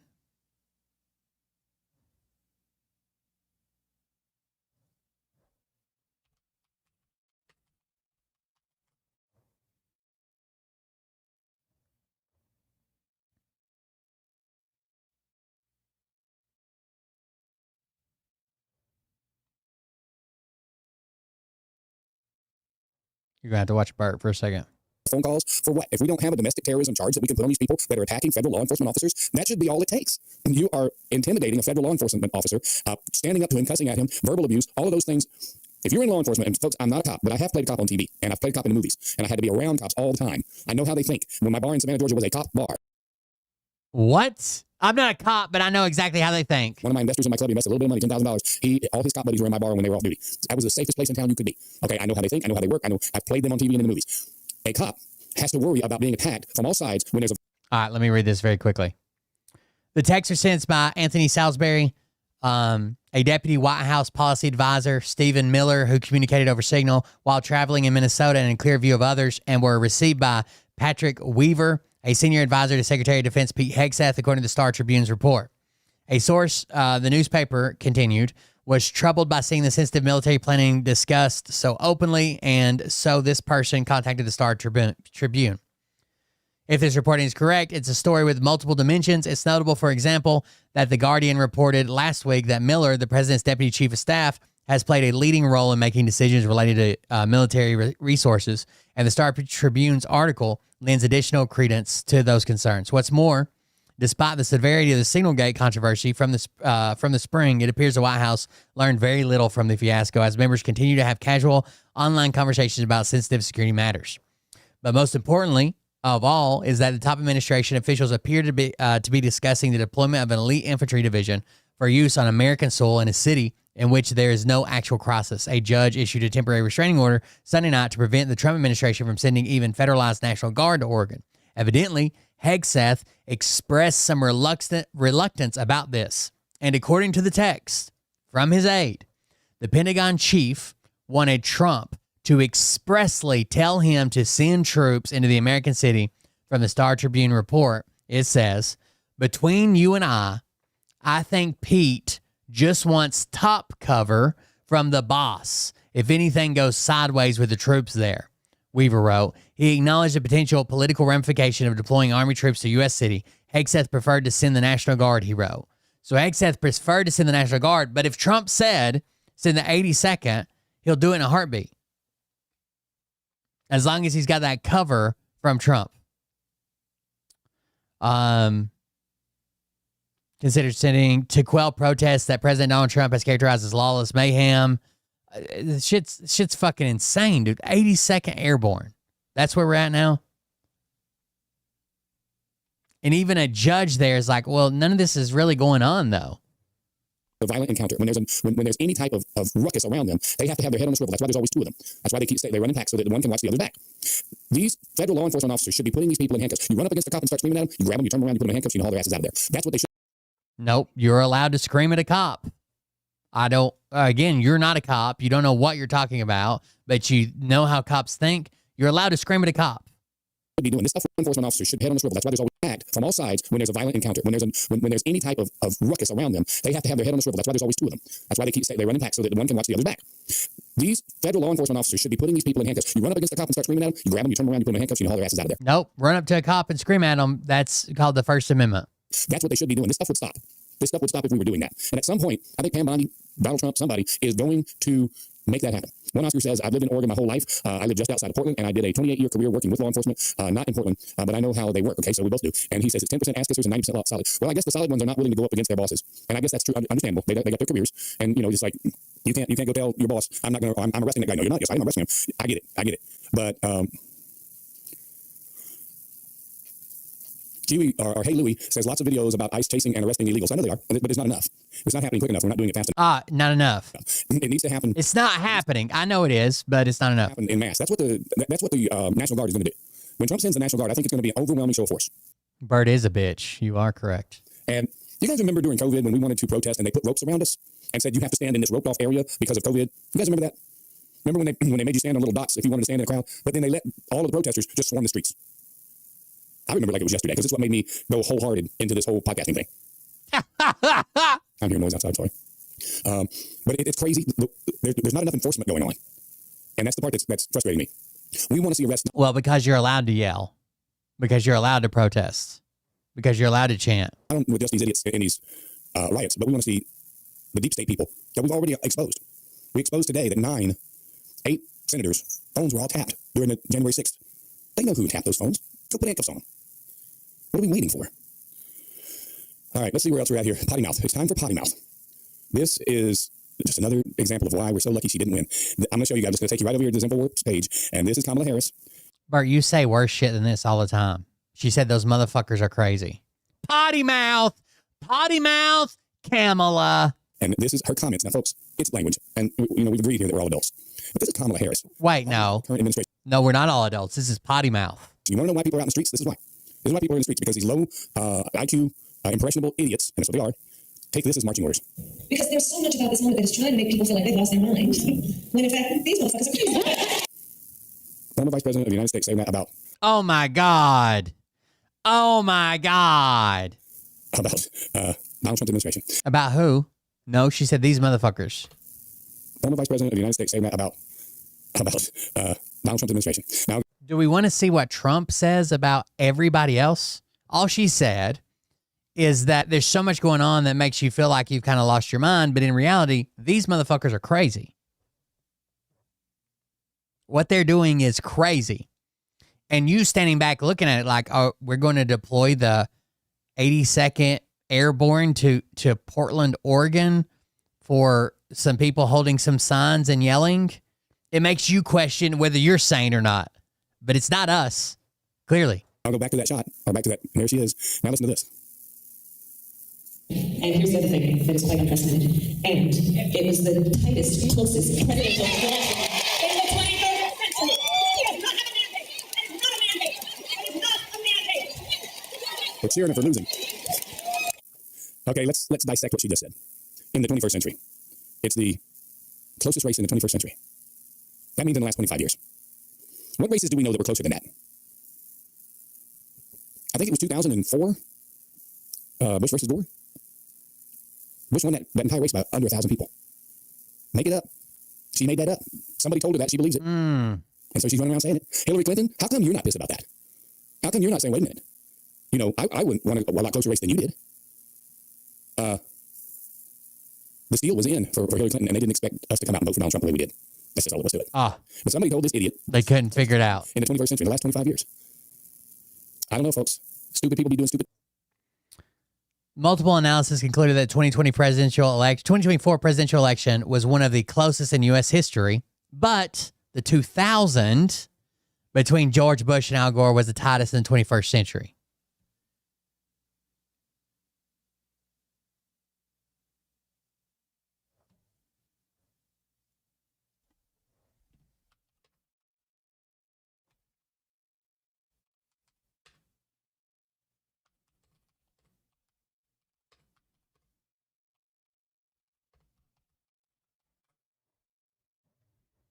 Not 2004. You don't. He doesn't even know what he's doing. Good things.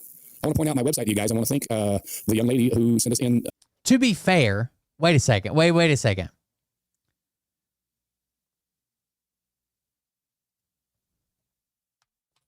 Wait a second. There was a big argument on the internet of this. 2000 was the final year of the 20th century. 2001 is the first year of the 21st century. The first century is from year 1 to year 100. 101 to 200 is the second century. So yeah, if you use that metric, because the Gore-Bush one was in 2000, then yes, it was the closest, tightest election in U.S. history in the 21st century. So you're still wrong about it, Bert. Young lady, I guess it's a young lady who sent us in the donation. And let me get back here. Get on the right mouse. There you go. Here we go. Sweet 377 sent us a donation already, and she's challenged everybody else to do the same. She used PayPal, or he used PayPal. I hate to misgender you. I'm not sure. Sweet, you can tell us in there, a gentleman or a lady, and I'll quit misgendering you. But here is my website, ladies and gentlemen, bertlinks.com. I'm only directing you over here in order to get the correct spelling. If you want to help out with a donation, Sweet 377, use PayPal. All you need is Bert at bertlinks.com. You can also use Zelle, Bert at bertlinks.com. There's a little fee. PayPal charges a fee for sending it over. And then in the next couple of weeks, I'm going to have a pay. By the way, Bush lost the popular vote by 500,000 votes, but won the electoral college with 271 against 266. That was a Bush score. PayPal debit card. I've ordered it. I'm looking forward to that coming in because then there won't be a fee anymore because you can take it right off the card. You can use the donate button on the website as well. There's another fee on that. Not to you, just so you know. I'm not saying that the fee is for you on either that or PayPal. I pay the fee. Okay, which I don't mind doing when you guys are helping me. But Sweet 377 made a good point. We are trying to keep this show on the air, and for me to do that, I have to pay. And it's not a lot to keep this apartment and keep the internet running in here. It's really not that much, but I can't do it on my own. And I do have plans on. Who is this plant in his chat saying, "Yeah, guys, we should all give all our money to Bert every night because he does so much for us"? I'm a totally normal viewer. Going back to performing live in the clubs and on the strip, but I'm a few months away from that because I have to acquire transportation to haul equipment to get my instruments to and from the club or the stage or the showroom or wherever. Yes, the 21st century would have started January 1st, 2001. But I have been contacted by an agent who wants to represent me. So that's all great news. Oh my God. No way. But I have been contacted by an agent who wants the strip. But I'm a few months away from that. My own, and I do have plans on going back to performing live in the clubs and on the strip. But I'm a few months away from that because I have to acquire transportation to haul equipment to get my instruments to and from the club or the stage or the showroom or wherever. Well, just a while back, Bert, you told us it cost hundreds of thousands of dollars to put on a show. How are you doing that? How are you put on a show? But I have been contacted by an agent who wants to represent me. So that's all great news. As we grow this. Yeah, fucking fad posters in his chat saying, come on, guys. If we all band together and just send him $5,000 per night, he can pay his rent and cover the spread. The show starts making a little bit of income. The advertisers that I get right now from Rumble, this doesn't pay us a lot because we just don't have a very big viewership. We get about 1,000 people watch every show. And I need to have 10,000 or more. And it's tough. It's hard to get Rumble moving the way I had Facebook moving. I was getting 5,000, 6,000, 7,000 people No, you aren't. watching every show on Facebook. Problem is Facebook would And now he claims he can't go back to Facebook. Why can't he go back to Facebook? Because he needs a new piece of hardware. He can't broadcast to a different website because he needs a new piece of hardware. He didn't have this hardware before, broadcasted to Facebook fine, but something's changed and now he can't broadcast to Facebook anymore. never let me do this show. They would never let me do this show on Facebook. They would copyright me right out of existence with all these clips. Rumble lets us do that. They would copyright me out of existence with me trying to play my music and sing a cover song for you, which I haven't been able to do here. I'm still dealing with an audio issue that I can't seem to get Rumble to help me fix. But we're going to grow past all of that. So if you want to make a purchase in the store, go over to... You'll never get it because the store is closed. It'll be shut down. GoDaddy, something other. Even Ann Gallagher couldn't get her fucking merch. And you simply scroll down, and there's lots of items in the store that you might want to take advantage of. Enjoy it. You get yourself a t-shirt, stainless steel tumbler, coffee mug, pages full of merch there. And it says, we are all Charlie Kirk now. And oh, no. You couldn't even pick a cool font. And why are the sizes so much different? You just threw your logo on the base font that says, we are all Charlie Kirk now. We did sell one of those the other day, so thank you for that. And there's the shadow merchandise as well. This picture is my very first promo shot when I moved to Las Vegas after I got my haircut. I had a promo shot from when I had long. What a disgusting piece of shit. I like the fishnet vest he's wearing in that shirt. But when I started on the strip, I had cut my hair for the most part. So this is my first short-haired promo shot, let's put it that way, in Las Vegas. And my hair used to be down the middle of my back. So the shadow merchandise is available as well. And I haven't even looked at this third page in a while. Let's take a look at it together. It's got the duffel bag. These are nice. This one is the Burt Lynch duffel bag. We also have one that has shadow. There's the shadow duffel bag. Very sturdy, very nice. And when I get back to where I can play golf again, I'm going to be getting one of those to go along with my golf. He doesn't even own one of these bags. Very sturdy, very nice. I'm sure by looking at the pictures and the description from China. Very sturdy. For putting my shoes and change clothes in and all that stuff when I start playing golf again. The Shadow Beanie, the USA shirt, very popular. And some donations. You've been... When you have 6 viewers, do you need merch? Challenged by Sweet 377. So far, Sweet... Oh, the totally normal viewer, Sweet 337, who I don't know if it's male or female, has challenged you to donate at least 40% of your income this week. We're the only one that's made a donation, but it's early. So thank you all for this Senate Judiciary Committee briefing or hearing for 4 hours today. Very proud. You know, I've been critical. I'm saying, Pam, you're not giving them hell. Just giving them hell. I mean, She just refused to answer. Is Donald Trump in this photo with Epstein with young girls, topless potentially? No answer. Did Tom Homan take the money? No answer. What about this? No. She just didn't answer anything.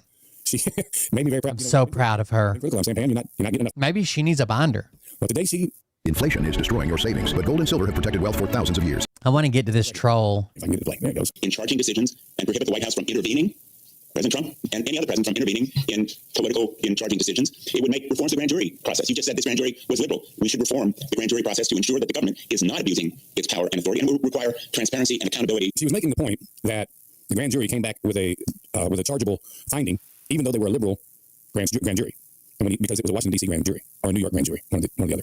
And she's making that Virginia. As a point that even the liberals understood that this was a chargeable offense.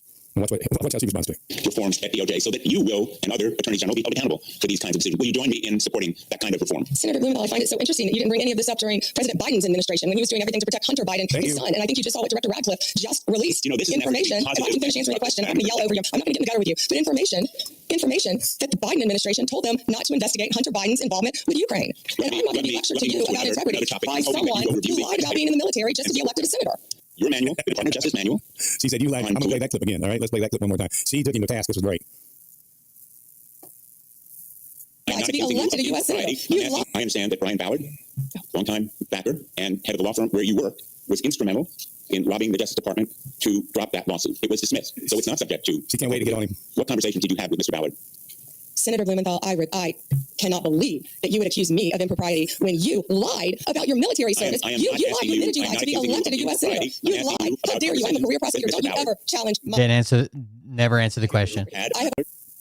She does not answer the question. Let me ask you this question. Were you consulted by the White House before they deployed National Guard troops to cities in the United States? I'm not going to discuss any internal conversations with the White House. No one's asking you to tell us any secrets. Did they talk to you before they deployed troops? Won't answer. You won't even say whether you talked to the White House about this? I'm not going to discuss any internal conversations with the White House with you, Ranking Member. I noticed that. What's the secret? Why do you want to keep this secret? So American people don't know the rationale behind the deployment of National Guard troops in my state. The word is, and I think it's been confirmed by the White House, they're going to transfer Texas National Guard units to the state of Illinois. What's the rationale for that? Yeah, Chairman, as you shut down the government, you voted to shut down the government, and you're sitting here, our law enforcement officers aren't being paid. They're out there working to protect you. I wish you loved Chicago as much as you hate President Trump. And currently, the National Guard are on the way to Chicago. If you're not going to protect your citizens, President Trump will. Information. Nah, I didn't answer. I think I've told you guys before that she in the same element. I would have been in the... Oh, we're looking at Kobe? Give me a break. Why? Temple Terrace Elementary. Oh, we're looking at Kobe? Give me a break. Why are we looking at Comey? Because he ran an FBI and personally knew about exculpatory information and let it slide. How in the hell can two FBI agents interview a man who says the document you're using against a sitting president to suggest he may be a Russian agent or Carter Page that is now no longer reliable? How does that not get to the court? Can you tell me how that doesn't get to the court? You can't, can you? I can't, Senator. Can you tell me why my phone records, when I'm the chairman of the Judiciary Committee, were sought by the Jack Smith agents? Why did they ask to know who I called and what I was doing from January 4th to the 7th? Can you tell me that? To know if you had anything to do with January 6th. To know if you had talked to Trump while he was fucking planning January 6th. No, Senator, and there were 8 senators in total. Yeah. You wonder why we're looking at Comey? Give me a break. He's talking about the fact that they're investigating all those senators. She was just on fire today. Did a great job. Made us proud. Let's see. Hey, Shadow. You want to come say hi? Come here. Come here, little buddy. Come here. Come here. Come here. Come on here. I'll give you... God damn, I can't do this shit. Hey, say hi to people. I gotta get you your own camera at floor level so that I can just say, there's Shadow, everybody. I don't have to pick you up. Yeah, you just hiccuped. You got the hiccups. What kind of hiccups you got? Here's my 20-pound ball of fur right here. Isn't that pretty?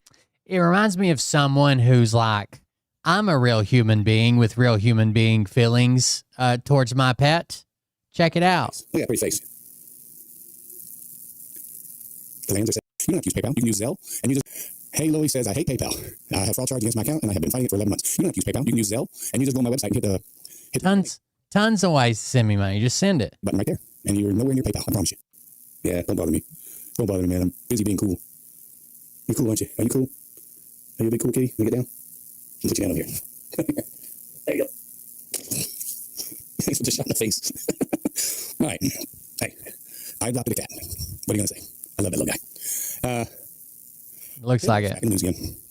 We're all over the place tonight. There's so much going on. There ain't going to be no one. Check out what's going on over here with cars, extravagant, and $500,000 was sent to Kenya to buy an apartment. A $500,000 apartment in Kenya is probably a palace. But our tax dollars weren't just used on goodies. The politicians got a taste too. Ilhan Omar got thousands of dollars in donations from some of the scammers. These guys weren't criminal masterminds. It was sloppy. When they cooked the books, they made up names of their fake clients. They came up with these names. Are you ready? Unique problem. Friday donations. How'd nobody get that? Well, early on, Walz's administration thought it looked a little suspicious, so they froze the funds. Then the Somalis sued and called Walz racist. So he kept letting them steal. They didn't bother to crack into the bank accounts or issue subpoenas. Walz just put his hands in the air and said, I'm not racist. Take whatever you want. I'm going to tell you what. I'm going to fund it for you. That Obama. Let's get to this. I can't do any more of his fucking take on this. Let's get to the troll. Hey, how you doing? He's going down. There he goes. That's his New Jersey guy. Sounds just like Legend. I don't know if you guys have ever heard Legend in voice chat. How you doing? Sounds just like her. Perfect impression. Story. She says she's going to take this one all the way in. And I say don't count her out. But I'm seeing even some conservatives, a lot of conservatives, are down on her for pointing this out. And even the people over Turning Point. But if she's right, then the curtain needs to be pulled back. Just check out what she had to say today. Charlie, that's very unflattering. Of what I'm saying. This is an actual group chat, which happened 2 days before Charlie Kirk was assassinated. There were 9 people in total on this chat. It does not help. It does not help drive people away from the Jew conspiracy that Charlie Kirk's like, another Jewish donor backed out $2 million a year. Including Charlie and Rob McCoy. I'm going to protect the names of the other 7. How you doing? Actually, release a name every day this week. But I want to show you this because suffice just like Legend. Rob McCoy was on this text thread, and I think it helps contextualize him as a person, in my view. By the way, this Rob McCoy guy, I think, is the guy that's been hosting Charlie. I don't want to say names. The guy that's been hosting Charlie Kirk's shows was like, Charlie Kirk never wavered in his support for Israel. He always wanted to support the Israeli state. He was a believer in Israel over Palestine. Then these texts come out, and he's in that group chat when he's like, Charlie Kirk says, I think I'm going to have to stop supporting Israel. All the Jews that donate millions of dollars a year are now backing out suddenly. So he knew he's lying. That he would attack me for telling the truth about the pressure that he was facing. Take a look. So Charlie writes in this group chat. It says, just another huge Jewish donor, $2 million a year because just lost another huge Jewish donor, $2 million a year because we won't cancel Tucker. I'm thinking of inviting Candace. Jewish donors play into all the stereotypes. What stereotypes? Non-racist Charlie Kirk, who was just spreading the word of God. What Jewish stereotypes? You're like, yep, that one's spot on for these Jewish people. Leaving me no choice but to leave the pro-Israel cause. Now, a guy that's in this group chat, just did a show 2 days ago and was like, Charlie never wavered in his support of Israel, and he never would. Chat just lost another huge Jewish donor, $2 million a year because we won't cancel Tucker. I'm thinking of inviting Candace. Somebody writes, oh. Charlie writes, Jewish donors play into all of the stereotypes. I cannot and will not be bullied like this, leaving me no choice but to leave the pro-Israel cause. And somebody writes, the donor writes, please do not invite Candace. That might feel good short term. It's not good long term. In my opinion, like all groups, you're going to get a wide variety of opinions. Candace Owens just sparked a whole new wave of neo-Nazis. 100% with these. Nasty free will thing that God bestowed on us makes life frustrating at times after the dust settles a bit, maybe. So again, this is 48 hours before Charlie was assassinated. He was very clear. He's very They're already saying they're real. The person who's been hosting Charlie Kirk's show is like, yeah, they're real. He was doing this. I just didn't share them because it was a personal message between, personal group chat between me and some other staff members. And he did not back down in that Hamptons meeting, which they're all lying about, nor in this text thread. I'm not going to reveal the names of the other 7. Actually, you know what? I disagree with myself for a second ago. Let's just throw in Josh Hammer. It's easy on this chat, okay? So what are we going to make of that? Okay, now that I'm showing you this and showing to you that the conversations were real, I want you to reflect and to realize patience to allow the lies that are being woven and the misrepresentations of people that were pretending that I was just, high on lying about Charlie and the pressure he was under, the attacks, and not just me, Tucker Carlson and Megyn Kelly faced for trying to stand up and tell the truth about what Charlie was actually going through. Why are you hearing it, though, from me and Tucker Carlson and Megyn Kelly? Weird. You got people that are hosting a show. Have they, in like one honorable thing, come out and said, like, you know what, F a couple of these donors who made his life a living hell over the last couple of weeks? Why haven't they done that? Also, Rabbi, like, why hasn't anybody made that move to at least say, to vindicate what I have been saying about what he was going through? That registers to me as very suspicious. I'm going to frankly say that. It's suspicious to me. It makes me think that in the same way that Charlie was being pressured by money, that you might be now run by that same money, that those same donors might be running you. Charlie was done with Israel bullying him, and I'm now going to present. So it seems to me that I brought this up a long time ago, right? The day that Charlie died. I played you guys from the PBD broadcast, Charlie from a year ago on PBD's podcast, that Charlie was calling out Israel and saying this ain't right. None of this is right. He was not calling out any of it. He was considering it. Some old trans guy with grandpa's rifle, duh. Part of the deep state, remember? Who was involved in killing JFK? Who was involved? Yeah, the messages are real. Martin Luther King. Who was involved in taking the shot at Trump? We don't know because they won't tell us. They won't show us any of the information. They shut it all down and told us it's nobody's business. We got it. All right, here's a text message she gets, I think. Here we go. We're finally there. They just can't stop. Yes, a ton of MAGA are now questioning it. One of the neo-Nazi family members, I just saw a post. Hold on. Big Candace Owens fan. I just saw a Facebook post. Here it goes. Always knew politics was a dirty game, but nothing has turned me off more than the current fallout from last month's assassination. Maybe those that were alive when JFK was assassinated can't relate, but when you have people on the right attacking someone that used to associate with most of these people because she wants answers to who really killed her friend. It just doesn't sit right with me. Some of these people claim to be close friends and have accepted the motive the experts came up with on why he was murdered. I'm very skeptical on this being a trans-related murder. There are plenty that say what they're saying doesn't add up. There are many questions still unanswered. We most likely will never know because those in power don't want us to know. Who's in power? The guy you fucking voted for, you goddamn retard. They want to keep us divided so they can stay in power. Don't trust these politicians and their lackeys. We must come together if we want a better world for our children. There's got to be a better way. This two-party system isn't it. Same person that told me that if I wasn't supporting Trump, I was voting against my best interest. Like fucking the weekend after the goddamn Hurricane Helene hit us. Get the fuck out of here.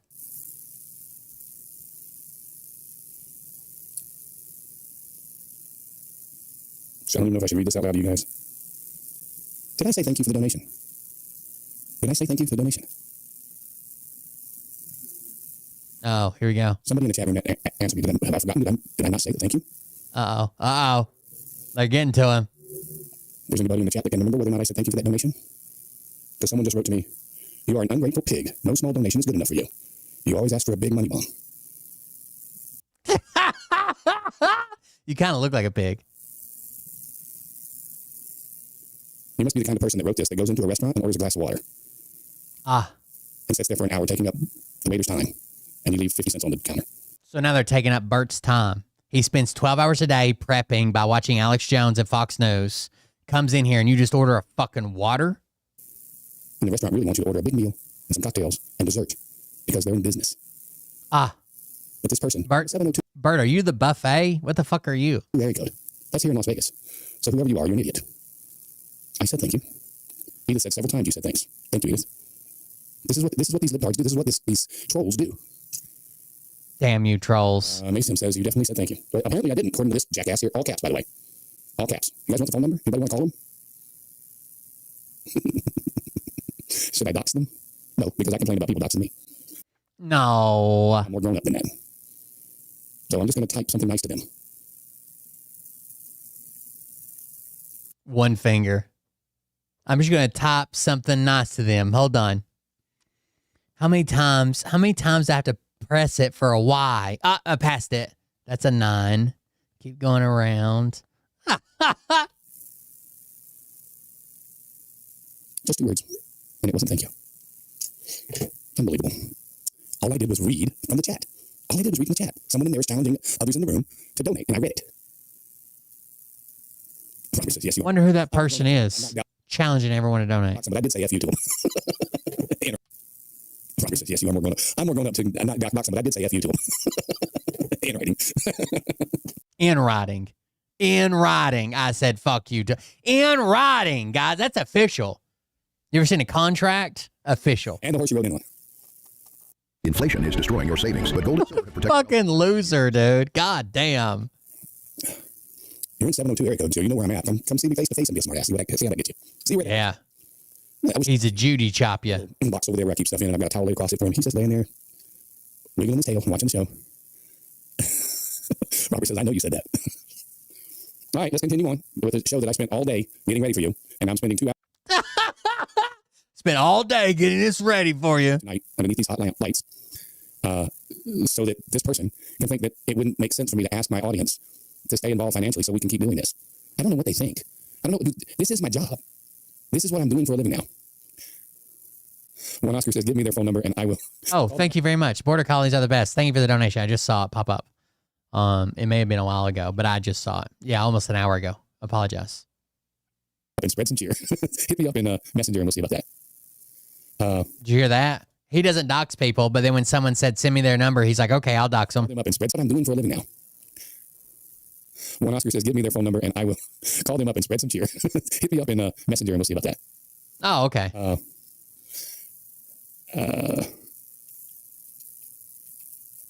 You guys aren't supposed to donate. You'll make Messenger. They don't realize I'm on the show because that's. But I you'll make Bert mad. So maybe they'll stop doing He'll cry. the Bad Bunny situation hasn't gone away. Okay. Really? Probably the most popular performer in the world playing the Super Bowl hasn't gone away because you don't like them? I would say, I'm just guessing. With a Latin audience, it's got to be closest to like the one of the biggest performers in the world right now, right? And now this guy's come out from Venezuela saying that he knows something about Bad Bunny that we don't know. Oh my God. Surely not. You mean someone came out from fucking nowhere and is like, you guys know that famous person? I've got dirt on them. I'm telling you right now, the NFL is going to have to cancel this guy. This is another one that's not going to go away. Bad Bunny is a plan. You know who's the owner of the Bad Bunny company? Rafael Jimenez Dan, vice president of defense of Chavez in Venezuela. You think it's a plan? Yeah, it is. Everybody's land. You know, everybody is like this. Don't see the truth. They have a plan to destroy the democracy. They want to everybody be comunista. Show me what happened with comunista in Venezuela or in Cuba or in Nicaragua. Show me what good do. Nothing. Bad Bunny is a plan. You know who's the owner of the Bad Bunny company? Rafael Jimenez Dan, vice president of defense of Chavez in Venezuela. You think it's a plan? Yeah, it is. Everybody's land. He's still texting. You have to wait a second. So he thinks that Bad Bunny's a plant. There we go. Something at the Super Bowl. And even... What the fuck? You guys know they go through the entire show. They practice it all fucking... What do you think he's going to do? You think he's got a little tactical nuke shoved up his asshole? He's going to flash you with his man in a dress and then just fucking vaporize the crowd? What do you think he's going to do, Bert? He's performing a halftime show. The Venezuelans are not happy with him being in there. I read, and I don't know if... One person that we're not even sure is from Venezuela. Venezuelans aren't happy, guys. I can tell you that much. It's true. So some of these things I don't report to you because the AI stuff is so big. But there are these reports that entertainers are reaching out to Roger Goodell and saying, you should get rid of him and hire me. I don't know that anybody would really do that for the Super Bowl. But some of the ones that have been rumored are Kid Rock, which I'd much rather see Kid Rock do a performance at the Super Bowl than... All the MAGA ones. Kid Rock, you know, he's a big maggot. Bad Bunny. But there's a lot of people that we could... Then go watch a Kid Rock show, bro. Like, go to his show, support him. No one's stopping you. That we could pick. They're Americans. It is an American sport after all.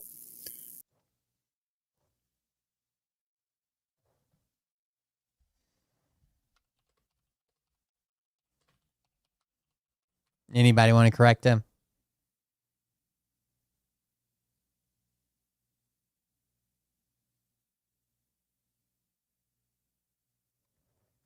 That are Americans.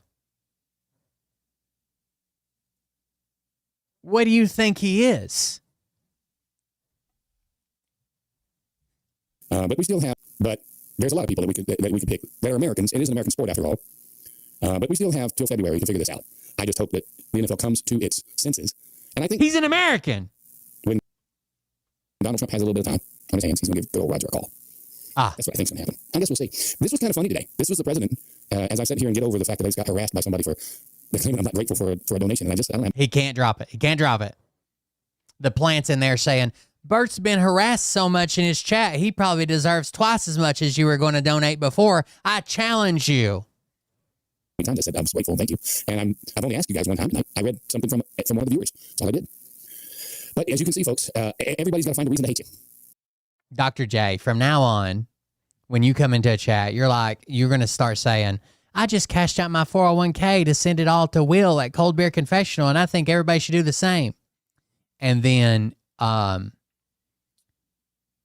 Legend, you're going to start a sham 501c3 where we raise money for disabled veterans, and you're going to play that angle.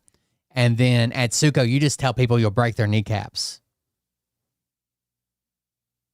What can we have Jessa do? I'll think on it. No, they don't like me because my cat's got green eyes. Green-eyed cats are mean. They don't like me because I got green eyes. It's unbelievable. Anyway. Who has ever said, I don't like you because your cat's got green eyes and you do too? It's confusing. So this was Trump today in the White House. If you didn't see this, even had to laugh. I mean, he literally brought the House down with this. What just happened? Oh, sure. We have a lot. We're not going to tell you, but we'll be announcing it pretty soon. But we have a lot of things that we're going to eliminate and permanently eliminate. You know, one of the things that we have. That's what eliminate means. Some advantage, we could say. But because of the shutdown, which I think they made a big mistake, we're able to take out billions and billions of dollars of waste, fraud, and abuse, and they've handed it, on a silver platter. And Russell Vogt, he's a serious person, very serious person. And he's sitting there and he's getting ready to cut things. And this is something that was handed to us by, I assume, Schumer. I just don't know if Schumer has any power anymore. I look at your leadership. I don't know who to speak to. I'll tell you what. I'm getting calls from Democrats wanting to meet. I never even heard their names before. I thought they He brought down the House with this? I don't know who to speak to. I'll tell you what. I'm getting calls from Democrats wanting to meet. I never even heard their names before. Now, I thought this was going to be the clip. I thought this was going to be the clip where Trump made a joke about being a good guy, but that wasn't. This is another clip, so I apologize. I said, okay. I don't know that I've even got the one I was talking about. Hilarious. I'm being attacked by these people. I'm not going to read what they're saying because there's only a handful of people that are in another chat group or watching that other show that loves to attack me. One of them's Zane Gallagher. They all got their opinions. Whoever you were that just texted me, you're a fucking idiot. Okay, you're stupid. Your mother raised an absolute idiot. I'm not going to read what you said, but you're a stupid individual. Low IQ. Piece of garbage. Get off my phone. I'm not going to delete it right now because I'm going to save it. And, well, you know what I'm going to do? I'm just going to copy it. And I'm going to send it to a place that I save all this stuff. And then, because my attorney told me to do that. That's right, Dr. J. Wink, wink. To the junkyard. You got it. Yeah, like it never happened. Only it did. Totally real, unprompted chat from Dr. J. Maybe I should read that one. Someone in the chat just said, this is mind-blowing, guys. Someone in the chat just said, maybe this is good advice for you. I just cashed out my 401k and sent it to support Will through buymeacoffee.com/coldbeer. You should do the same. Now, I'm not asking you to do that, but I feel like there's a certain amount of peer pressure here that should probably totally work. When everyone's going to say, what the heck? How did it get so big? Because I didn't give up, that's why. Are you going to be on my 600-pound life? Is that what you're saying? Hakeem Jeffries got his ass handed to him by the guy on CNBC, and it's brilliant. I don't know about deflation and costs coming down. All I can tell you is that the inflation rate itself was 2.7% in the most recent read year over year versus it got to a high of 9% under Biden. Stocks are at record highs. Unemployment is 4.2%. That's full employment. The GDP was 3%. The border is actually secure. We've got trade deals with EU, Japan, many more in the works, and trillions of dollars of foreign investment coming here. Iran's nuclear ambitions have been set back indefinitely. And I just wrote down a few things. So I just have to ask you, where is the calamity that you're talking about? And it almost seems like for Democrats, socialism is the answer to these problems. Or, I don't know, democracy or something, but we just don't get it. This week, I don't know about it. Wow, he just sat there. Well, it was cut off. You cut off his response. He didn't even say anything. Okay. They're lost. They're rudderless and they're lost. They're rudderless and they're lost. I'm not going to let that other boogity boo. Just try to get past it. Ignore it. He can't let it go. Look at him. He's so mad. One Oscar says you should read what they said out loud, loud and proud. All right. I saved it. Here we go. Always talk about other podcasters asking for money, but at least they're running an actual business, paying for equipment, editing staff. All that you act like tossing money at cat food. Beer and gambling? I don't go gambling. He does. Cat food, beer, and gambling? I don't gamble.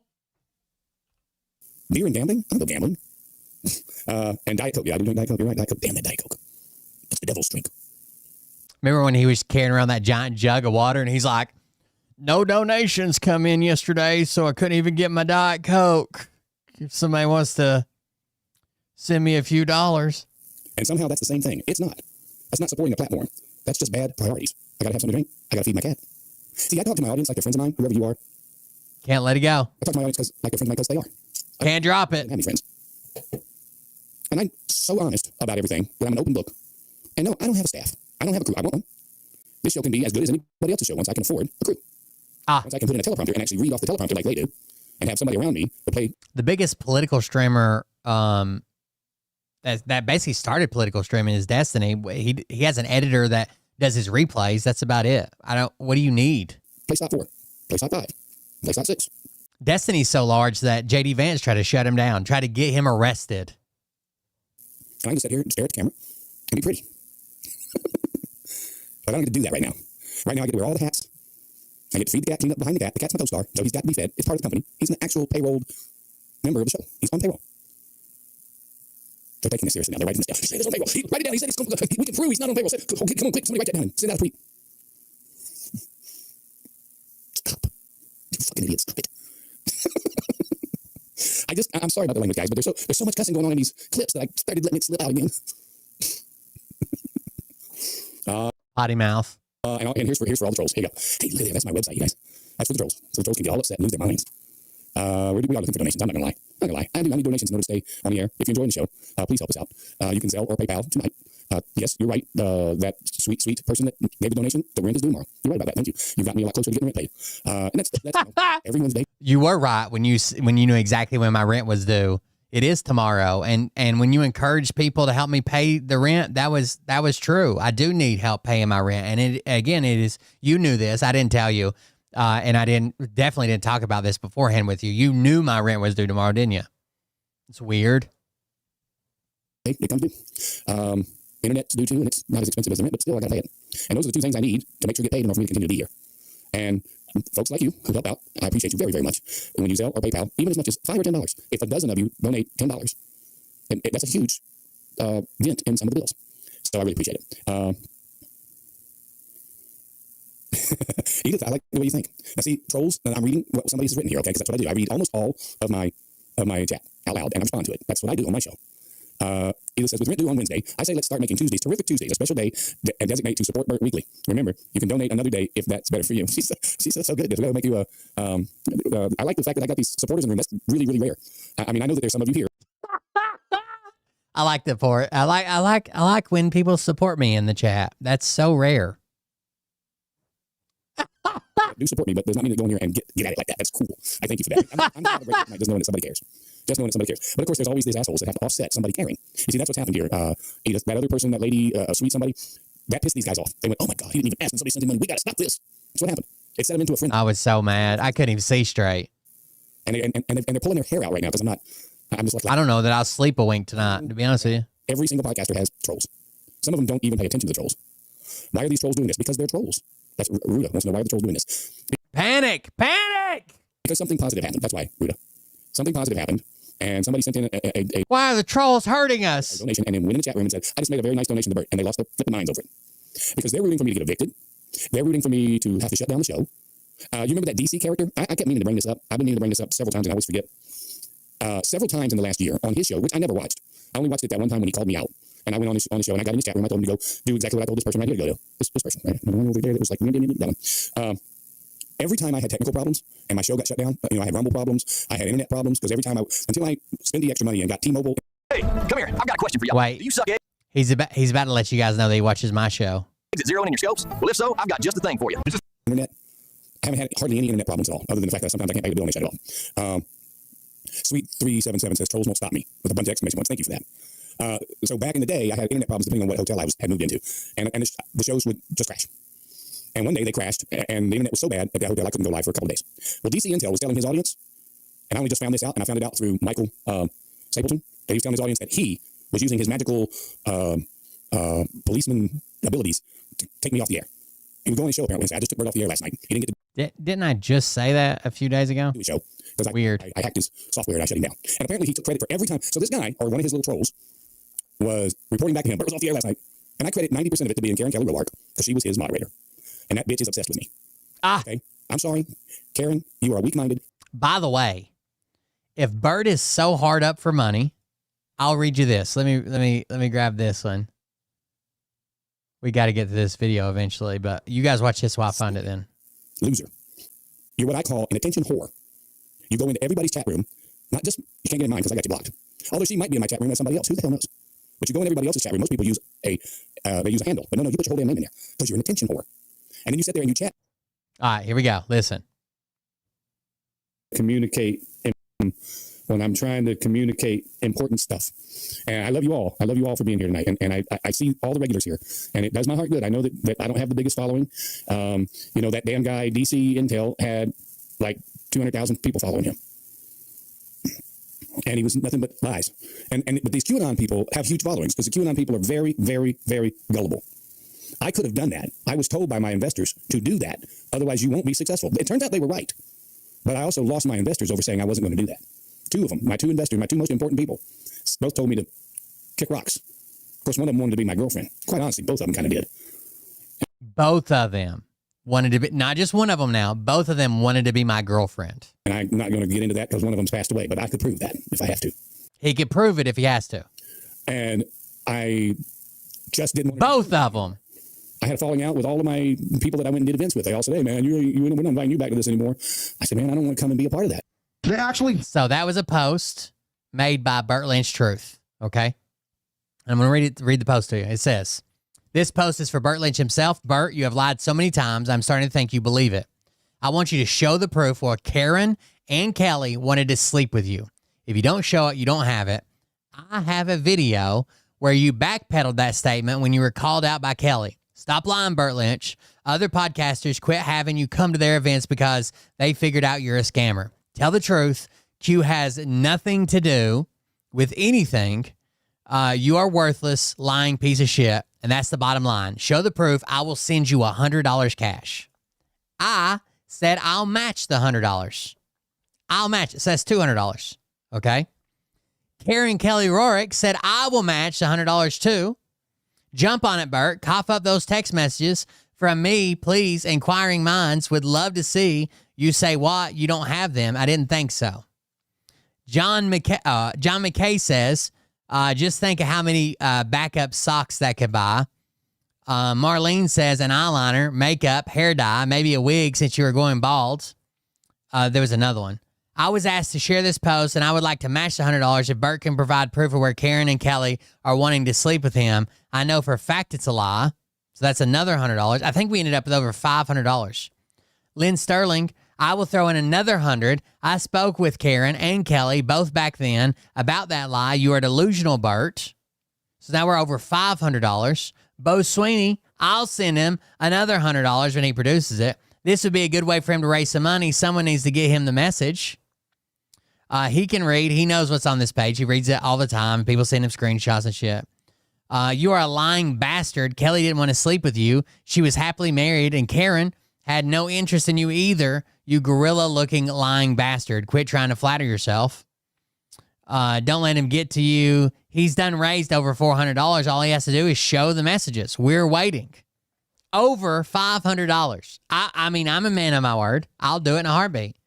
If he shows these messages and they, again, what he said right here.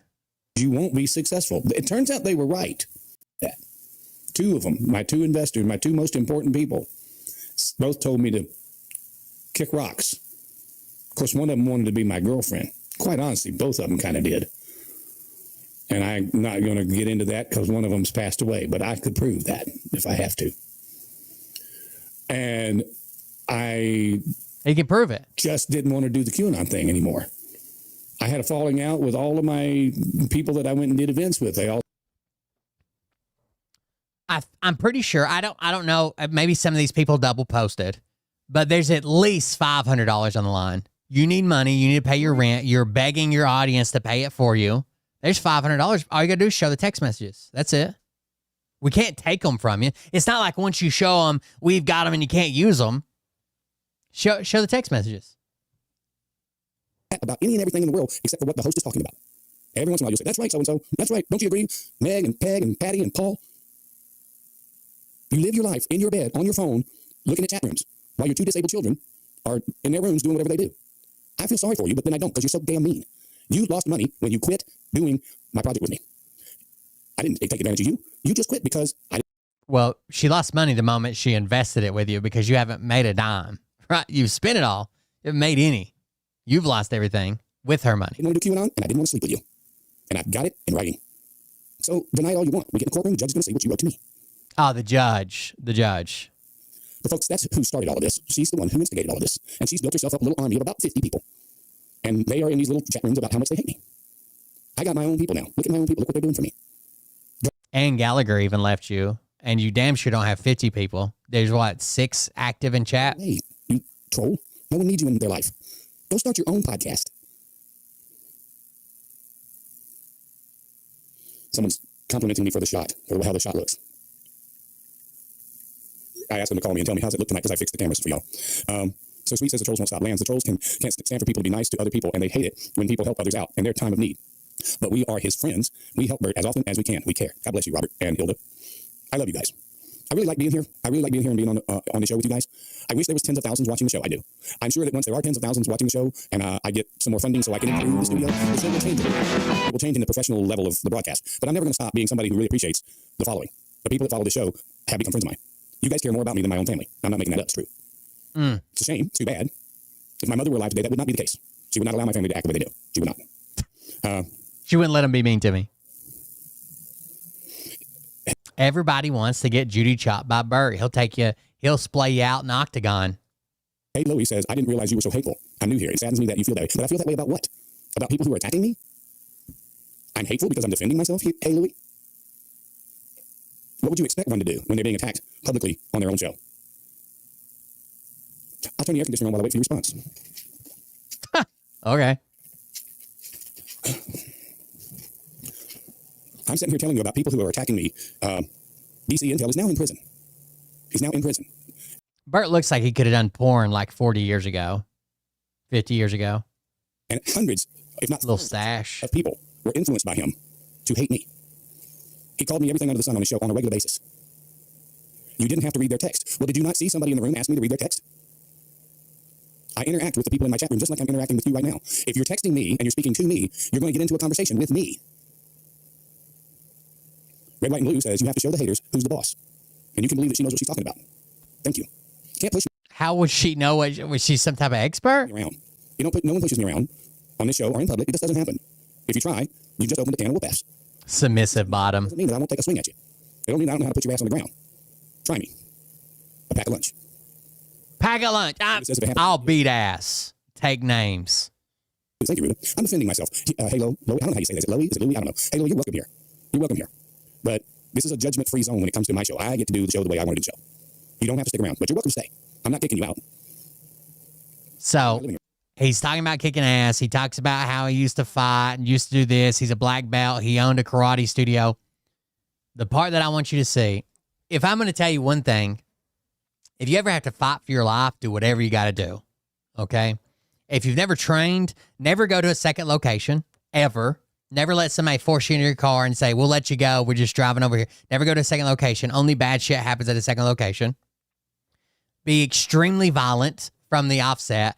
Overwhelmingly violent. Surprisingly violent from the offset. Once you realize this is a situation that cost me my life, be extremely violent. Unexpectedly violent. Go for eyes and groin or whatever. Okay? If you think this situation could ever happen to you, which it could happen to anybody, learn to make a fist. If you're not going to learn to make a fist, strike open-handed. So many people get in their first fight and break their hands or their knuckles or their finger or whatever because they can't make a fist. If you're not going to learn to make a fist, there's a right way. People don't naturally make a good fist, okay? You want a fist that your knuckles align to where you're spreading the area out on this flat, okay? You don't want a fist that's too far forward. The correct way to make a fist for most people, some people's got different ways, is not to close your hand, is to roll your fingers in as tight as you can to your hand and then roll all that over. It's almost like you're gripping a part, like where your calluses form here. It's almost like you're gripping that. Like it doesn't feel like your hand's empty. It feels like there's something in there you're squeezing. Okay?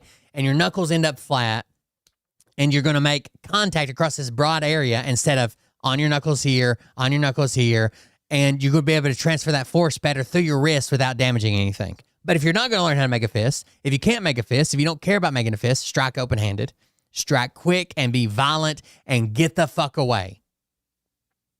If there's a chance to run or fight, always run in a street fight because all it takes is you slipping and 4 people kicking in your head and it's over, right? This isn't a movie. This isn't that. You're not going to fucking martial arts your way out of it. If you're on the street, if there's a chance to run, it's always run first. If you have to strike, either 1, know how to make a fist, or 2, strike open-handed. Be over the top violent. I'm not joking. I'm not making a joke. Like when someone says, when it turns from a normal interaction to like, hey, I'm going to get robbed, scratch somebody's fucking eyes out and run the fuck away. Never, ever, ever roll something into your hand. Bert's going to show you in a minute. He's going to take a pocket knife. I'll show you before we get there. He's going to take a pocket knife. He's going to like say, I carry a pocket knife all the time, but I don't use it as a knife. He's like, should I show you how I use it? Should I show you how I use it in a fight? And he says he takes a pocket knife and he puts it in his hand and he makes a fist around his pocket knife. If you know anything about punching or boxing or fighting or whatever, this is dumb, okay? This is dumb. If you know how to make a fist, you don't need this. It doesn't make your fist stronger. It gives something for your fingers to break against. There used to be the old wives' tale about like a roll of quarters. A roll of quarters is heavy, right? So it makes your hand heavier. And if you can't punch well, it's going to make it heavier if you need that, right? If you don't know how to build up power, if you don't know how to put your body into the shot and you need a heavier fist, it can give you one more, one shot and it's but a knife that weighs 4 ounces? And now you're wrapping your fingers around something metal on the inside of your hand and you're going to throw a full power punch and break all your fingers? That's Bert's advice from being a professional fighter, judo champion, fucking gym owner. He doesn't know how to make a fist, obviously. Here we go. Right now. Literally. So I'm going to take questions. Anybody in the chat room, I'm going to take questions. So, I'm down to my last couple of clips here. I do have a couple things I want to show you guys that I think you're really going to like. Let's see what's going on now. And he's not a cop, but he used to play one in the movies. So the same thing. Yes. And a lot of people believe it. I'm not trying to diss people, but like people hear it and then they hear a story attached to it. They hear like, oh, I know so-and-so, this guy, he did this and knocked a guy out one punch. But if you stop and think about it, there is so much that goes into just making a good fist to keep from breaking your fucking hand that people don't know. Adding anything in there unnatural is going to, like, if I just take, I'm going to take my finger. All right. So look, see how flat my knuckle, my whole hand would hit if I punched somebody like that. We're looking straight on this edge. Everything's flat. Okay, I'm going to keep my wrist locked. Everything's flat. It's going to transfer all this energy, and all this is spread out. Okay, so hopefully, and there's still a chance that I'm going to break some bones, especially if I don't get a great placement, hit something like fucking top of somebody's head, or still a chance I'm going to break bones. But if I just take my finger, just my finger, which is much smaller than the knife he's using. If I just take my finger and I put it in my fist, now look, see how my knuckles are forward and none of them are even. I'm going to hold it while I pull my finger out. I've got a staggered knuckle that's behind these other knuckles. Then I've got this knuckle leading, then another staggered knuckle, then another staggered knuckle. Nothing's going to land even. The force is going to all be applied to this one. It's going to fucking break or push it. Then it's all going to be applied to this one, do the same thing. Then this one. You want the force spread out as much as you can on a flat surface. Spread out the force. When you stick a knife behind it, all you did is create a lever for all your fingers to break over now. At least a roll of quarter thing or a lighter, at least it's kind of rounded. You know what I mean? And you think maybe that'd absorb it some. There's no science behind it. It's not any better.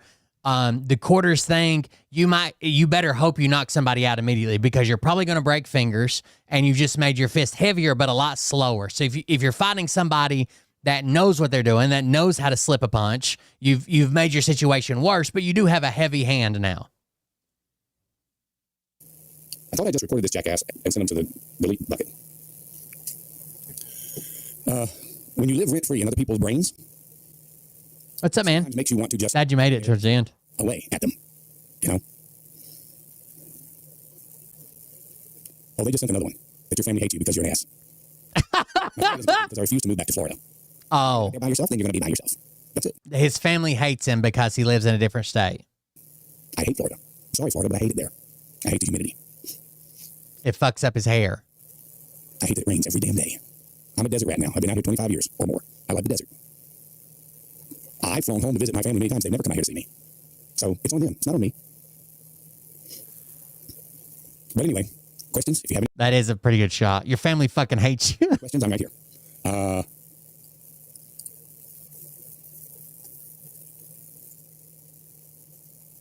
Sweet 3377 says, where are the donations? And there aren't any.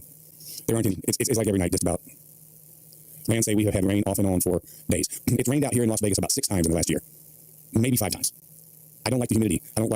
I prefer the hot, dry weather of the Nevada desert.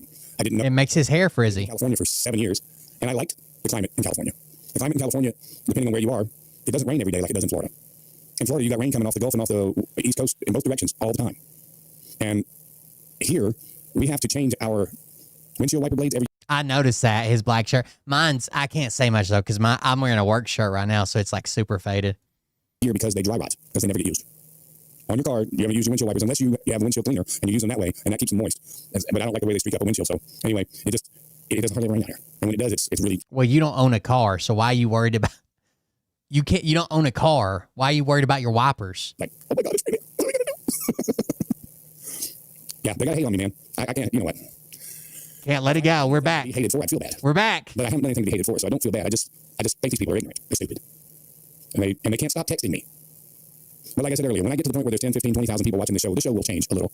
I'm never going to stop being honest with my people. I'm never going to stop reading your chat room. At least I don't think I am, unless I get advertisers that want me to take it in a little different direction. That's the thing. I did have some people that wanted me to stay involved. Those are the people that I was involved that wanted me to stay involved with the QAnon thing. I won't do that. And I was told that I was making a huge mistake and I wouldn't make any money at it. And I guess they were right. I guess they were right because the QAnon people are extremely gullible. And they believe anything and everything anybody who says they're speaking about Q says. Somebody sent me a picture today of the so-called med beds. Here they are. They're in a tunnel. They're all here. They're being protected by the military. It was AI, you dummy. It was AI. I feel sorry for people that have to believe in a fairy tale in order to get through their day. I don't believe in fairy tales. I've never. Well, you do believe in fairy tales. I'll just leave it at that. Watched adult cartoons. My mind will not allow me to sit and watch what's that show? Family Man? Or. I get it. I get it. I can't watch. I'm an adult. You think I'm going to watch cartoons? What's that show? Dad Guy? Family Dude? What's that show? I don't watch cartoons, okay? Or the other one that supposedly, my mind will not allow me to sit and watch what's that show? Family Man? Or the other one that supposedly predicts everything 10 years before it happens? I've never watched either one of them because they're cartoons. You couldn't think of the show Family Guy and The Simpsons? Like, just admitting you know the name of the show, people aren't going to be like, you watch it, you piece of shit! You're lying! You know the name of the show. What is it? Familial Dad and the other one with the yellow people? Drawing a blank here, guys. Family Guy and The Simpsons. They're cartoons. I'm not going to watch a cartoon. But there are people who just laugh their asses off at it. That is true. That's where the money's at. Not funny. It's a freaking cartoon. Kelly. But I'm not giving you fairy tales. I'm showing you the news and then giving you my opinion about the news. And my opinion usually turns out to be pretty close to right on the button. Corinne asked, do you think Charlie Kirk is really dead? Hun, I just can't answer that with full certainty at this point. For the last few weeks I did. Hang on a minute, let me turn off this air conditioner.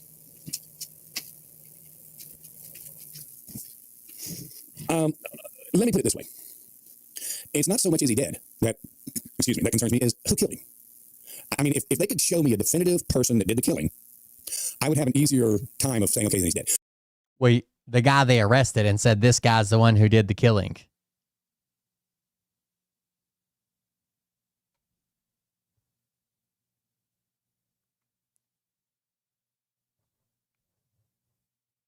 If they just show me somebody and say this guy did it, then I'd probably believe it. Well, what about the guy they arrested and said this guy did it? But right now, it just all seems like a bunch of bullcrap.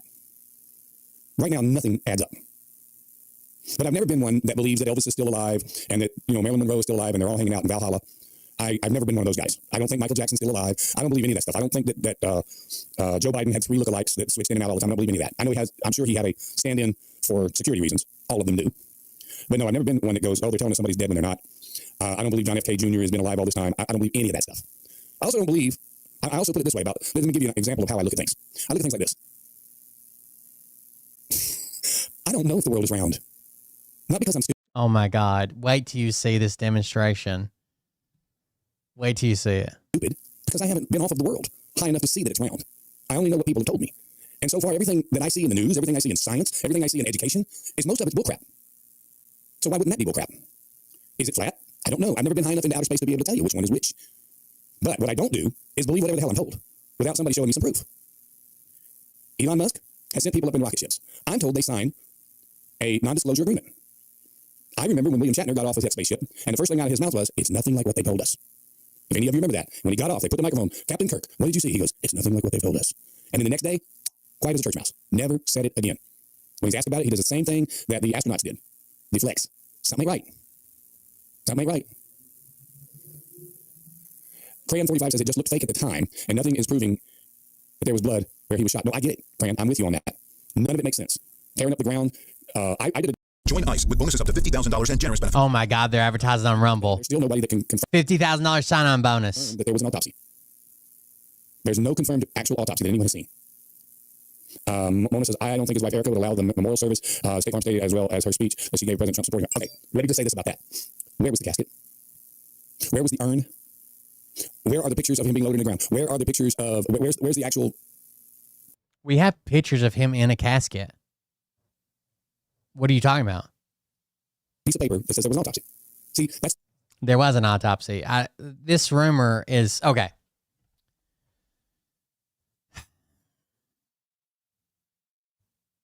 The rumor of no autopsy is a clip from it all stems from a Utah police dispatch radio recording from that day where the dispatcher says he did not go in for an autopsy. The death certificate was signed by the doctor of the hospital. Okay. Now that all stems from that. And then there's the people made documents from that and whatever. And it's all over Twitter. What that actually means though, is that the Utah Office of the Medical Examiner, the dispatch comment meant we're not sending him post-hospital transport to a morgue because the medical facility he's at, he's already going to have the full forensic autopsy. And it was performed there by the State Medical Examiner's Office within 24 hours of his death, and the preliminary findings supported the charges, and the rest of the report was being written up, basically. But it all stems from one audio recording. Basically, the dispatcher's not saying that they're not going to move his body to a morgue, but it comes off as he's not having an autopsy at all. That's the problem. Let me see what's going on here.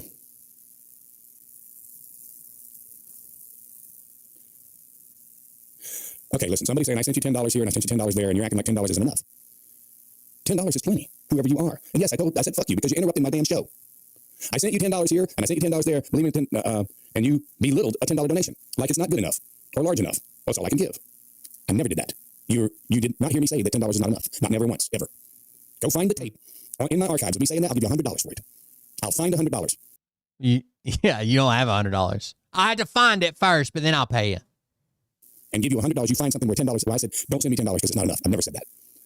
I told you you're stupid. Now you're acting stupid. Yes, I told you to F off. I have heard him say these little $10 and stuff. I appreciate it, but it's not enough. I have heard him say that. Your 702 number, whoever you are here locally. That's your misunderstanding. Kelly Tom 01. Don't do it. Desolate _ misanthrope a subscription. Kelly Tom 01 gifted a tier 1 sub to desolate _ misanthrope.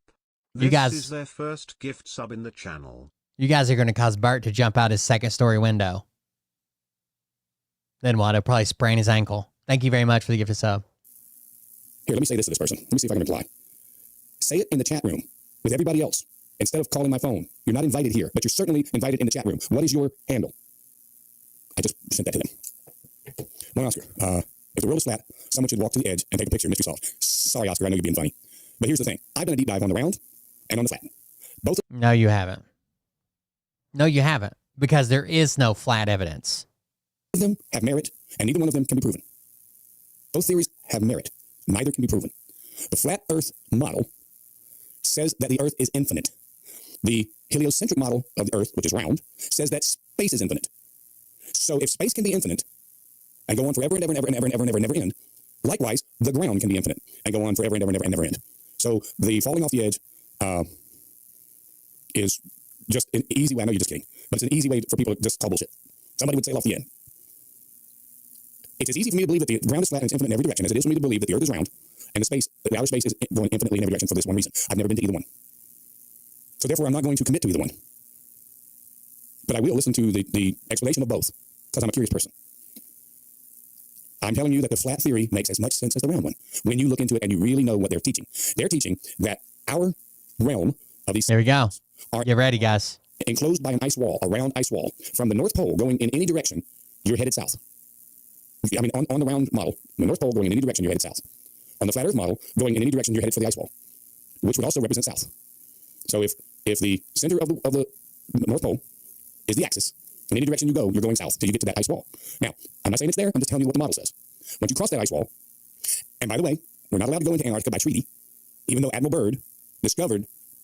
Not true. You can take a cruise there. Land on the other side of Antarctica.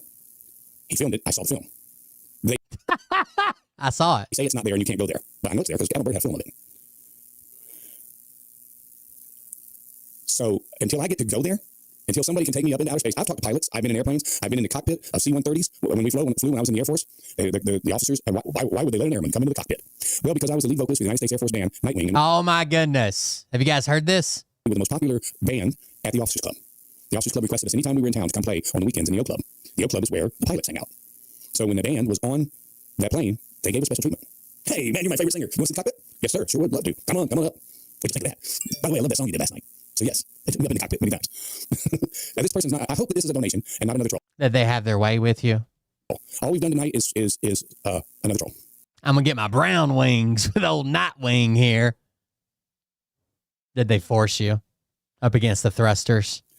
My friend here, Sweet 377, tried to inspire the donations, and only got this. Okay, so I cannot get in your chat any longer because your moderator blocked me several months ago for talking about food. I still sent a few $10 donations, but could no longer comment. It's okay though. It's the food, people. I still watch, but prefer not to be made an obstacle of. Then don't text me on my freaking phone while I'm doing a show in front of hundreds of people. What kind of dingbat are you? You definitely have an anger problem, she's telling me. I have an anger problem. Okay, listen. First of all, I unmuted everybody who was muted in the show when my moderator moved on. All you have to do, sweet precious person, is change your handle. I got somebody in this room right now that's got 5, maybe more, accounts. Just build a new account and come right back on in. And if you're one of the persons that was talking about food the night that I blew up about food, get a sense of humor. By the way, you didn't do that. Remember, you did a show after I made fun of this and said I never blew up about it. We were all joking. Nobody got banned. Weird. And stop texting me. Block caller for the 3rd time. For some reason, you can get multiple phone numbers, but you don't know how to make a multiple profile. Charlie Ward wants to know, is there a brigadier general in the Air Force? It's be my general. Thank you very much for the 100 bits. I appreciate that. Be my little general. You even know what that means. Is this really Charlie Ward, the real Charlie Ward? Kimber says, I was a food person. Here's a brain-burning question for you. If man evolved from apes, why are there still apes? It's a good question. I don't believe anything evolved from apes. I think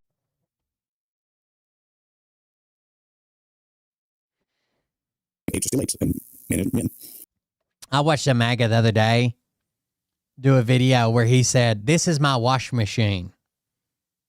If evolution's real, why hasn't my wash machine evolved into a machine that washes, dries, and folds my clothes?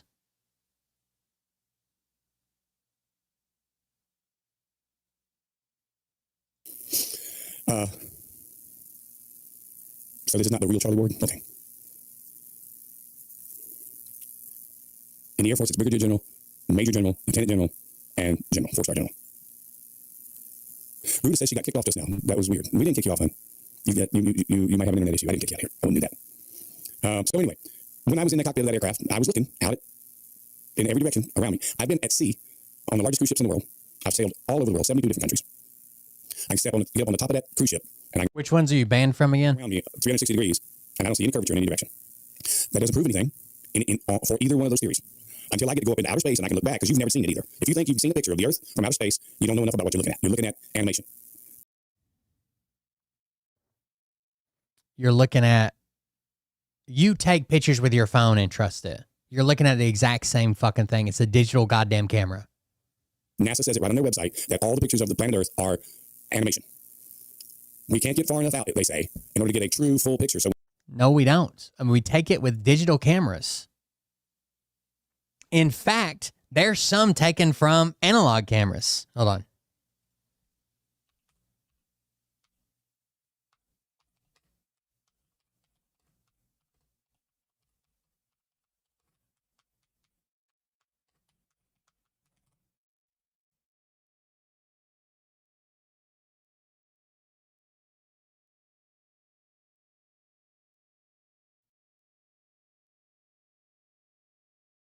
This picture right here was taken on film.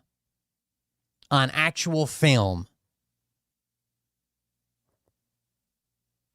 This picture was taken on a film camera.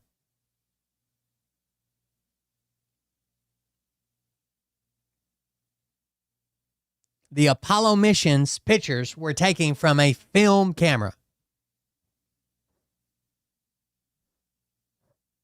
Like film developed picture. We take a little section and we extrapolate it out to fill up the gaps. And that's why every time you see a picture of the Earth, the continents never look the same. They never look the same. They always put plenty of clouds to obscure the continents so they don't have to work. So I'm telling you now, NASA's full of shit.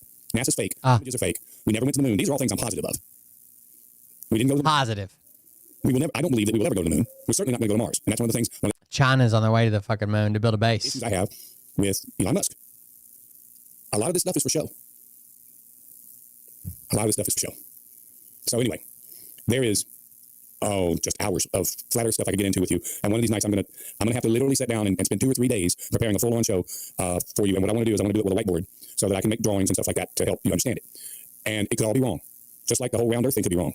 There's no way any one of us can tell because all you've got is what you were told in school. And I'm going to tell you, the year before I was born. This is a lie. This is 100% a lie. The year before he was born, there was no fucking encyclopedia that claimed the Earth was flat. The year before I was born, the Encyclopedia Britannica said the Earth was flat. Bullshit. This would be easy to find. Go pull that year's encyclopedia and find the flat Earth. 1958 is when they established NASA. And that's when they said it was round. And all of a sudden, all the drawings and all the animation that were being used by the movie theaters with the little plane flying around the round Earth, okay, they all came out and said, yep, that's exactly right. And Galileo, he designed it with 9 planets and he drew all these pictures. And it turns out, you know what, he's exactly right. We went up there in a rocket and we saw it. This is exactly what Galileo thought with a little telescope. That's all. It sounds like bullshit to me. Angel Site 63 says, I'm so very interested in flat Earth. It is what is described in the Bible. 100%. 100%. I just ducked in because my work schedule doesn't let me stay up late, but that's definitely interesting. Well, you're exactly right. That is what the Bible says. And listen, if the Earth is flat and it goes off infinitely in every direction, which is the theory, and let's just say we're working with that theory, there's nothing to say that across the ice wall, 1,000 miles into that frozen, barren wasteland, there's not another big circle with another set of continents inside that big circle like the one we have. And if we have visitors coming from somewhere, lands beyond. I just can't. They just won't stop tonight. You can't drop it. Mona with a firmament dome over the earth. That's what the Bible says. Okay, so you can believe the Bible in one way, and you don't want to believe it in another way. If you want to believe Jesus Christ is your Savior, and you're going to go to heaven because you believe Jesus Christ is your Savior, then you don't believe that there's a firmament because you've been told by the science that it's round and it's infinite. How much do you really believe the Jesus part? Right. Can't believe in round Earth and Jesus. The earth was void and without shape. That's in Genesis. Hey, Loie, I thought you left us. I'm glad you're still here. Where in the Bible does it say the earth is flat? Better yet, where in the Bible does it say it's round? The question isn't where does it say it's flat, but it does say that it is stationary and it's unmovable. It doesn't move. And it's set upon 4 pillars. All of those things imply flatness. But okay, let's imply flatness. What it doesn't say at all is that it's round and hurling through space at 6,666 miles an hour through the Milky Way. It doesn't say that in the Bible anywhere. It doesn't say that the earth revolves at 1,000 miles an hour at the equator. And it doesn't say that we are also traveling 365 days a year. Guess what's coming up next? When have you ever seen water stick to a ball? Year around the sun. It doesn't say that either. Okay? It says God created day and night, and he said let there be day, and that's what he says. And none of that implies a planet. None of it. And hey, Loie says the firmament is the sky. Yes, there's water that separates the heavens from the earth. Again, does that imply roundness or does it not? I'm not saying that the Bible doesn't say it's flat, but it doesn't say it's round either. And that, therefore, both theories need to be examined. That's what I've been doing. So I find it to be an interesting topic. And during a few years back, I got into the flat earth. Inflation is destroying your savings. God damn. Thank you for saving us. When I discovered Admiral Byrd's films, his movies from back in the 50s. And the more I absorbed, the more interesting it got. And the more I absorbed, the more interesting it got. And then when the pandemic hit, we all had 2 years we weren't doing anything. I spent a lot of time on this. And hey, Louis says exactly. No scripture says flat or round. Exactly right. You're exactly right. And so when it doesn't say it's flat or round, then it makes sense that if someone's claiming it's round, you should examine that. And if someone's claiming it's flat, it gets just as much consideration as the other, in my opinion. That's what I've done. Okay, Kimber says the circle of the earth. It says God is sitting above the circle of the earth. The realm that we are in is called the earth. I don't know what God calls the rest of the ice wall, but the realm that we live in, the round circle, is what he's sitting above, the circle of the earth. And the earth is what we call the 7 continents. Inside that circle, big time circle, like that. That's the North Pole. And Could be completely wrong. But it's just as believable as that round shit. Because I ain't never been out there. That's all I'm saying. Just, common sense. Common sense. Just common sense, guys. Kimber's saying, very interesting topic. So I didn't even do any homework to get into this. I'm just in it. Somebody got me in it now. But I'm very knowledgeable in this topic. Is this what very knowledgeable looks like? Of 1,000 miles an hour at the equator, spinning that way, and then spinning around the sun while it's doing all of that. And it takes 365 days for that to happen. Okay? And then it's supposed to be going 666,000. Now, it's odd that 666 is the mark of the beast. And it's also the figure that scientists came up with that says that's how, because not only are we spinning like this around the sun, but then the sun and the solar system that we're in, all over the place. But you look up in the sky every night and the stars don't change. Polaris is right there every time. It doesn't move. It never moves. So do all the stars stay with us when we're going all around it doesn't take a rocket scientist to figure out that story is not right. The reason Polaris never moves is because the Earth doesn't move. It's the only thing that makes sense. Gee, you think science would lie to us? Take a shot so you can live and you won't infect anybody else. Take a shot. Wear a mask. Why do we give babies those shots for hepatitis? It's a sexually transmitted disease. By the way, nothing says 666,000. That's something he just made up. So our orbital speed is about roughly 67,000 miles per hour, right? And then the entire solar system is moving at about 515,000 miles per hour. We give them newborn babies. Why? Because science says so. Science doesn't do that stuff. Science. He blinded me with science. All right, guys. Listen, I want to thank y'all for letting me get into that topic, and I'll do another one with some. I'll find some good clips, and we'll do another one because you guys seem to be really into this, and that's cool. I want to show you something that could not happen. This is great. What a great lead into this! I can't believe my mind just said, "Here is a segue." This next thing that I'm going to show you could not happen if the Earth was moving. If the Earth was moving, this is what I'm getting ready to show you. Couldn't happen. If this was happening, the Earth could not move. It wouldn't happen. It's not happening. This is one of the most impressive. Let me get this down. I guess I showed you guys this. I showed y'all that, didn't I? If you want to make a donation right there, you can Zelle. No, you missed that part. We never saw that. PayPal, Bert at bertmans.com, and you can donate. Good call. I would appreciate it if anybody can help out tonight, because one young lady did send us a donation, but we still have a long way to go before we've reached our goal for the week. And each week, all I'm doing each week is trying to pay the rent and the internet and a little bit of groceries so I can keep bringing you this show. This isn't one of the most impressive things I've seen, and I double-checked and triple-checked to make sure this wasn't AI, and it's not. And I promise you that this could not happen if the Earth was moving. No way, no how. Right? And you're going to see some very impressive, skillful stuff right here. This guy is a knife-wielding expert with knives and hatchets. Now, I thought it was impressive when you throw a dart at a dartboard from 9 feet away and you get a bullseye. Jesus. So did Jeff B. Amazing. Watch this. What?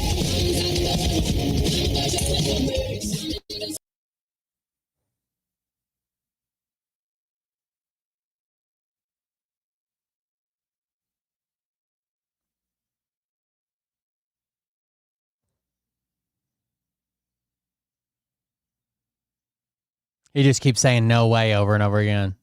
Come on, no way. I got it muted because of music, but.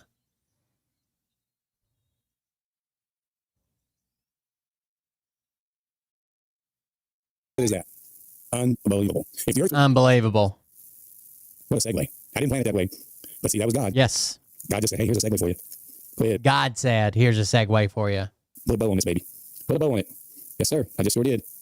Amazing. I can watch that guy do that 10 times over. Halo has jumped in here. If the Earth was moving, nobody could throw knives. So the sun stood still and the moon stopped till the people had revenge upon their enemies. Is this not written in the book of Jasher? Yes, it is. So the sun stood still in the midst of. Okay, so Land say read Isaiah 40:22 and Job 26:7 and 10 and Revelation 7:1, Psalms 104:5. Wow, Robert, if you look this up on the internet, I'm a little bit like, come on, man. But it talks about both Earth theories. Okay, so I want to hear your thoughts on that guy with the knives. My gosh, that guy was something else. He's trying to get away from the Bible. So someone brought it up and actually misspelled Joshua, the book of Joshua. So he reads a verse and then he says, "Is that not what the book of Jasher says?" Yes, it is. That's what Bert said. Even though the guy meant to spell, it was a typo. He meant to say Joshua. Bert's like, "Yes, it is. It's right in the book of Jasher." Yes, it is. You're right. You're exactly right. Gotta leave you with something funny, something cute. Thank goodness. And when I had my house, I had a upstairs, and I constantly worried about my cat being on the banister because he stayed up there. He would wander in and out that banister. I worried so much about him falling. I was always worried about Shadow falling off the banister up there. I got many pictures of him weaving in and out of those banisters. Well, you don't have to worry about this cat falling. When he decides to get off the railing, he gets off the railing. I hope you guys are ready for this. I came in like a Whoa. I came in.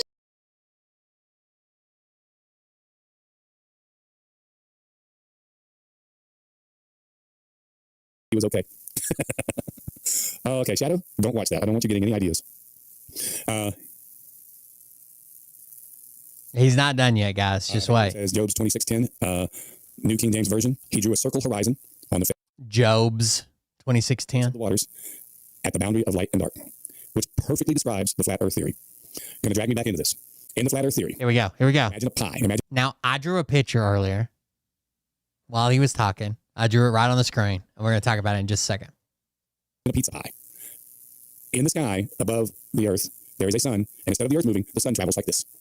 And it's actually spelled Burt with a U, B-U-R-T. Light. He hates when people spells it with an E. Bright light that shines in every direction, like what they say the sun does. It's like this light right here that shines in a spot. Okay? Now my flashlight just died. Hang on, let me put another battery in it. Gotta get a battery, guys. Hold on. Talk about prepared.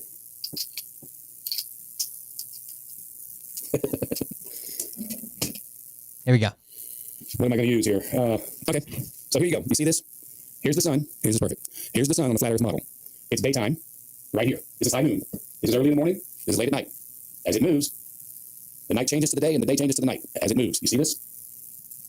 Okay. The closer the sun is to you guys see that? Surface, the smaller the circle gets. So this is dark. It's nighttime. It's morning here. Morning. And that explains the time zones. As it moves around, it takes it 24 hours. Okay. You know, just like that.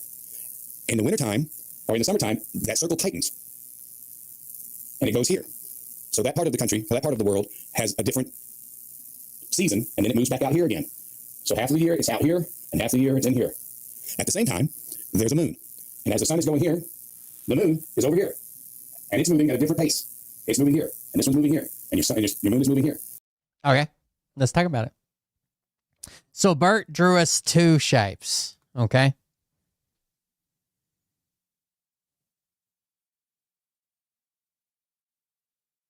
What he was trying to say was that when it's summer in North America, you have this tight circle. And when it's winter in North America, you have this big circle. And the sun's small and local and only shines in those areas.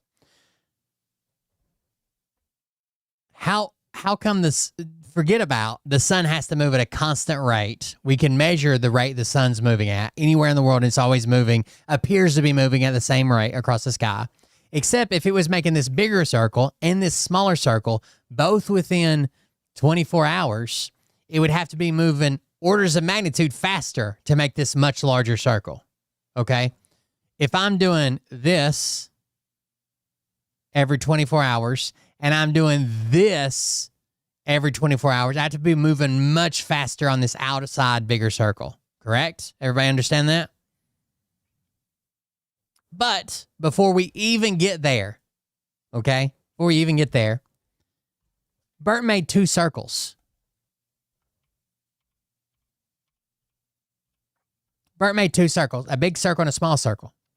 But if I track a shadow, okay, the corner of my garage porch, if I track a shadow for an entire year, every day at noon, that shadow will start here. This will be my sun dot. Next day it'll be here. Next day it'll be here. Next day it'll be here. Next day it'll be here. Next day it'll be here.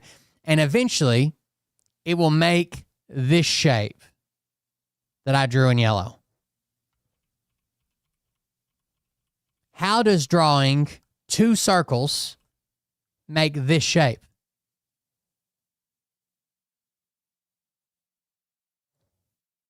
Even if I draw infinite circles,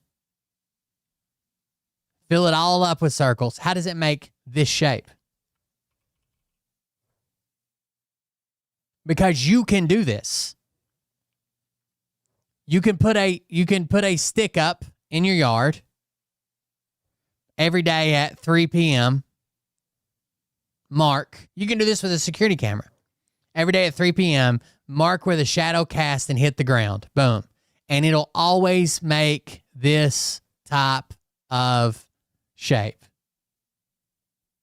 How do we get that out of infinite circles, Bert? Weird, huh? You don't. You can't. It's impossible. And they're like, well, you can't prove it either way. This is a pretty fucking easy way to prove it. The other way is you and a friend who live hundreds of miles apart.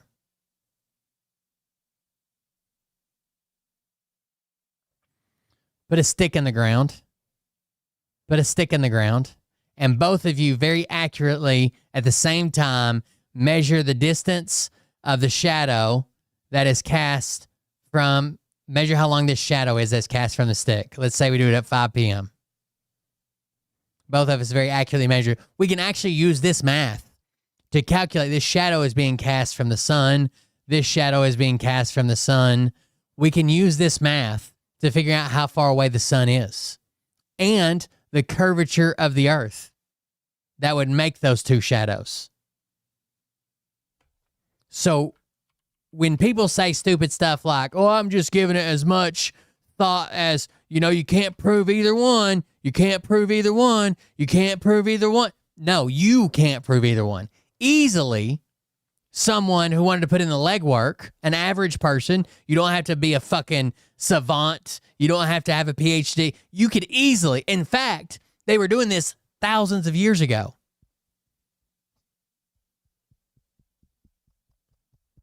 It's not some new science.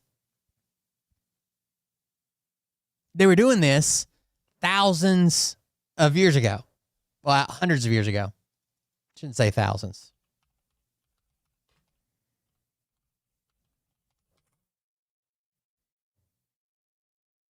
Hundreds of years ago.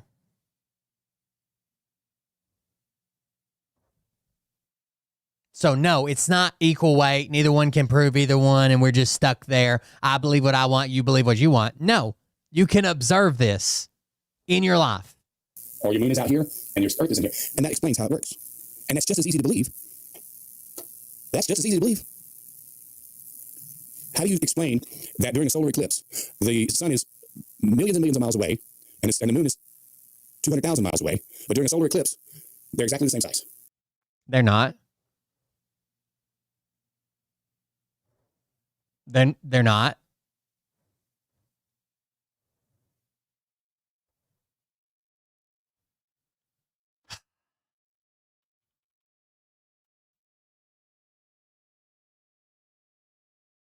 Imagine I have the world's brightest flashlight. Okay? Uh-oh.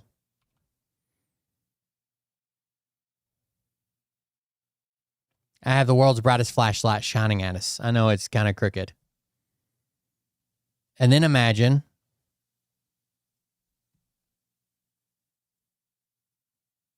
I have an object to block that flashlight. And let's say the object is clearly larger than the flashlight. Perspective-wise, right? Because it's closer, but let's say it's larger. If I take that object and I move it in front of the world's largest flashlight, what's going to happen around this object? I'm going to see light. I'm going to see light around the object.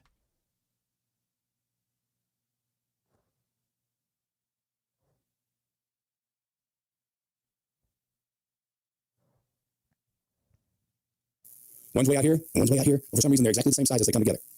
Much easier to believe if they're closer to the Earth than we think. Not 33 billion miles away. Why would that be easier to believe? That they're the exact same size just because they're closer? 50 miles. Who knows? Imagine being so fucking deluded that you can go buy a fucking telescope and you can look at every object from Earth and tell that it's a ball shape. But we're the only one that's different. What is that? But they've never explained it. I just did off the cuff. I didn't even have time to prepare anything.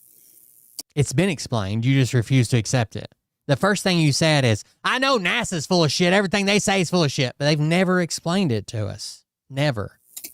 So, and just like so that makes more sense than spinning water filled. At what point have you ever seen water stick to a ball? It won't. Water finds its level. Water finds its level. You pour water out on the ground, it's going to go flat. It's not going to gather up in a ball. This theory explains everything. Now, if this out here is all ice wall, and then 10,000 miles away, there's another one of these full of continents. What's to say God didn't give us a set of rules to live by called the Bible, and He gave them guys another set? Okay. Because we're just petri dishes. What if there's another civilization out there that has a different set of rules than ours? Let me turn the arrow on. They are pretty close in size, by the way. So the sun, I don't know these numbers for to be true, but let's say the sun is like 400 times bigger than the moon, but it's also 400 times further away. So the ratio is pretty close, but still, we can see light around things.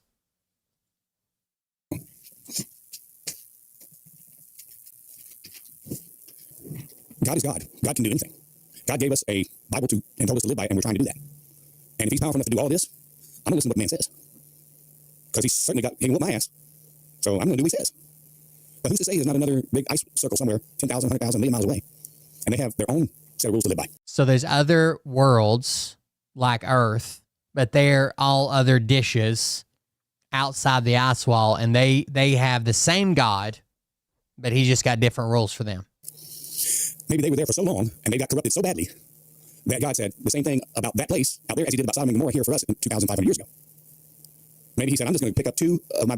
Bert's middle name's Sodomy. Don't let him tell you this. Pick up one I'm in, and I'm going to go plant him in that new place called Earth. I'm going to start this whole thing all over again. I'm going to see if we can get it done better. Because I'm going to give him free will. Maybe I didn't give those last people free will. I'm going to give these guys free will. Let's see how they do it. Petri dishes. All over the flat Earth realm. Who knows? It's a good theory. I wrote a screenplay about it.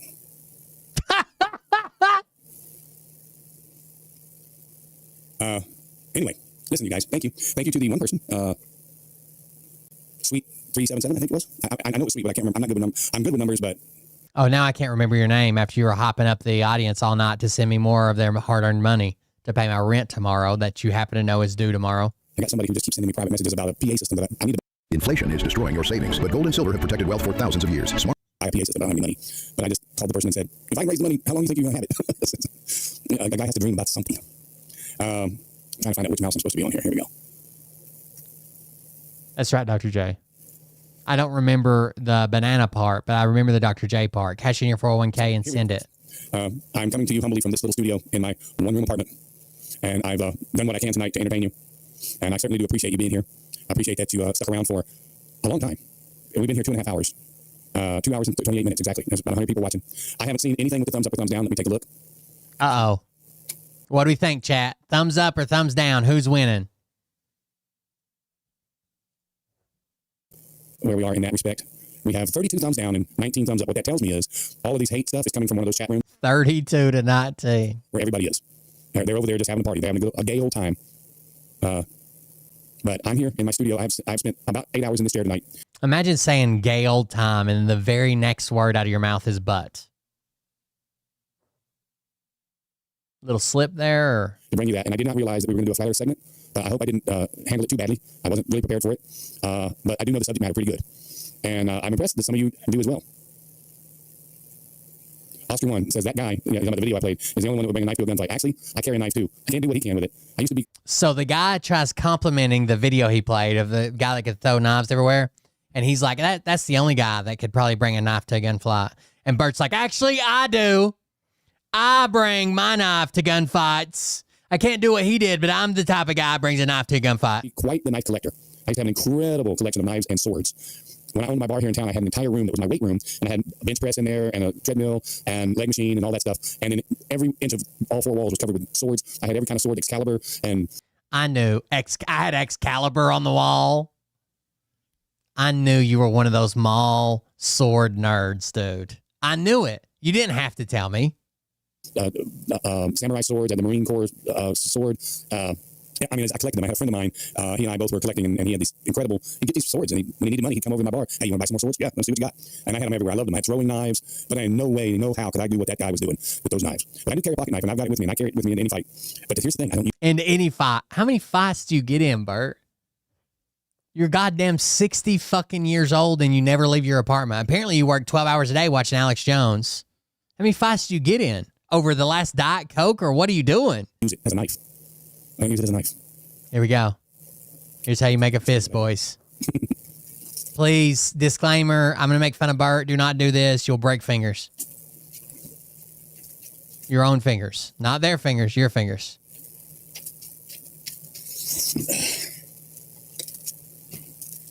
Here we go. Any knife. Not real big.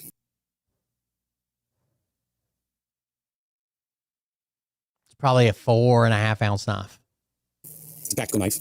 I buy this knife because I'm left-handed. And it's one of the few knives where you can remove this and move it to the other side. It's not one of the few knives. I don't know where you get that.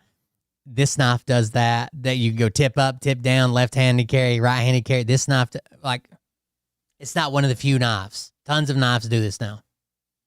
You can change the clip to either side. There's 2 screws there. Take the screws out, and now you can make it a left-handed knife because I'm left-handed. So with it being left-handed, if it were right-handed, this opening would be here, and I wouldn't be able to open the knife. But by making it left-handed, I can open it that way. But it also serves in your hand. Look at this fist. Look at this fist. Like, I understand most people probably haven't gotten in a lot of fights. Probably most people haven't been trained in like combatives and shit like that. This is horrible. This is horrible. And someone who claims to be a fucking own a fucking karate studio and be a fucking black belt and shit, surely to God they would know about making a fist and not breaking their hand. As a roll of quarters. You do that and you won't break your hand when you punch somebody. You do this and you won't break your hand when you punch somebody. You do this, you take a knife, you don't know how to make a fist, so you take a knife and put it in your fist when you punch somebody. You do this and you won't break your hand when you punch somebody. Sure. And it adds about 15 ounces of weight to your punch. That's a 15-ounce knife.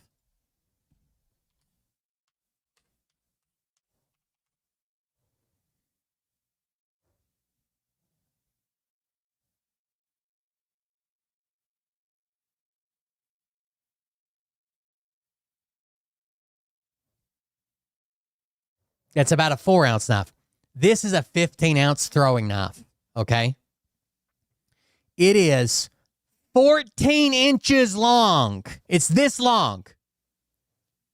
It's this fucking long to be 14 ounces.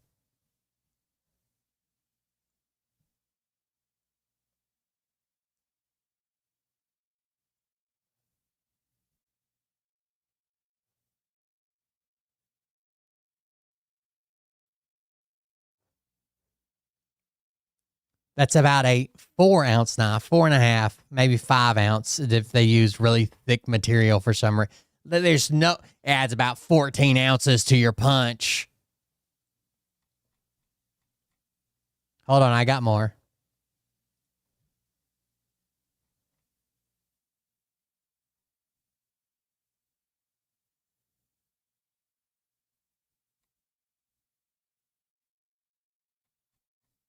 This is a 15-ounce knife. See the handle? See the knife? This is a 15-ounce knife. This is the Sagfari Kukuri machete. It's 18 inches long. 3CR steel, I think. But this is a 15-ounce knife. And Bert claims that this one is 14 ounces.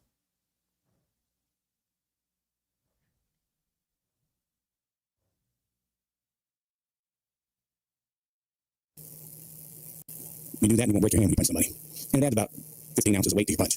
By the way, you can see, hold on, watch right here. See how much more pronounced his first knuckle is right now? Remember when I told you want all these to be flat, so you're spreading the load out. If for some reason, let's say I punched like this and I had one knuckle out like he does. I had one knuckle out like he does. When I go to punch, what's going to hit? All of it, like distributing the weight across everything, or just that one knuckle that's stuck out?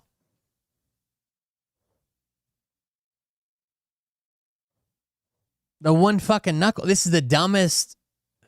You do that and you won't break your hand when you punch somebody. And it adds about 15 ounces of weight to your punch. 15 ounces. It adds this to your punch.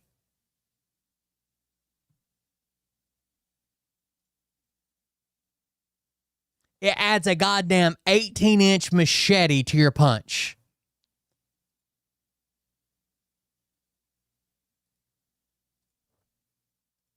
This is a 15-ounce knife. It's a 7-inch by 3-inch meat cleaver.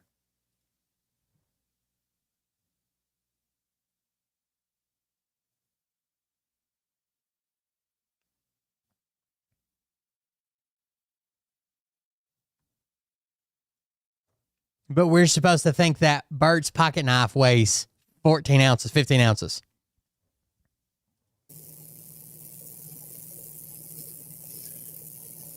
And then if you have to, cut your way to your truck and get your gun, and you're back in the fight. Ah. Okay, so that's the hand-to-hand combat class for today. Ruda says I'm left. Please don't follow any of his advice. And two, and left-handed people are the only ones in their right mind. You got that right, baby. All right, thank you to Sweet 377 for the donation. Shadow would do more damage. 100%. Sorry about all the trolls, but clearly when you see the 32 thumbs down and the 19 thumbs up, there's another chat room over there that's actively coming at us tonight for whatever reason. And I'll know when I get off here, I'm gonna sit down, I'm gonna turn out all these lights, I'm gonna feed the cat, I'm gonna reach in the refrigerator, I'm gonna get cold beer out because I've got 2 of them left over from this weekend from watching Super Bowl football, and I'm gonna just chill out.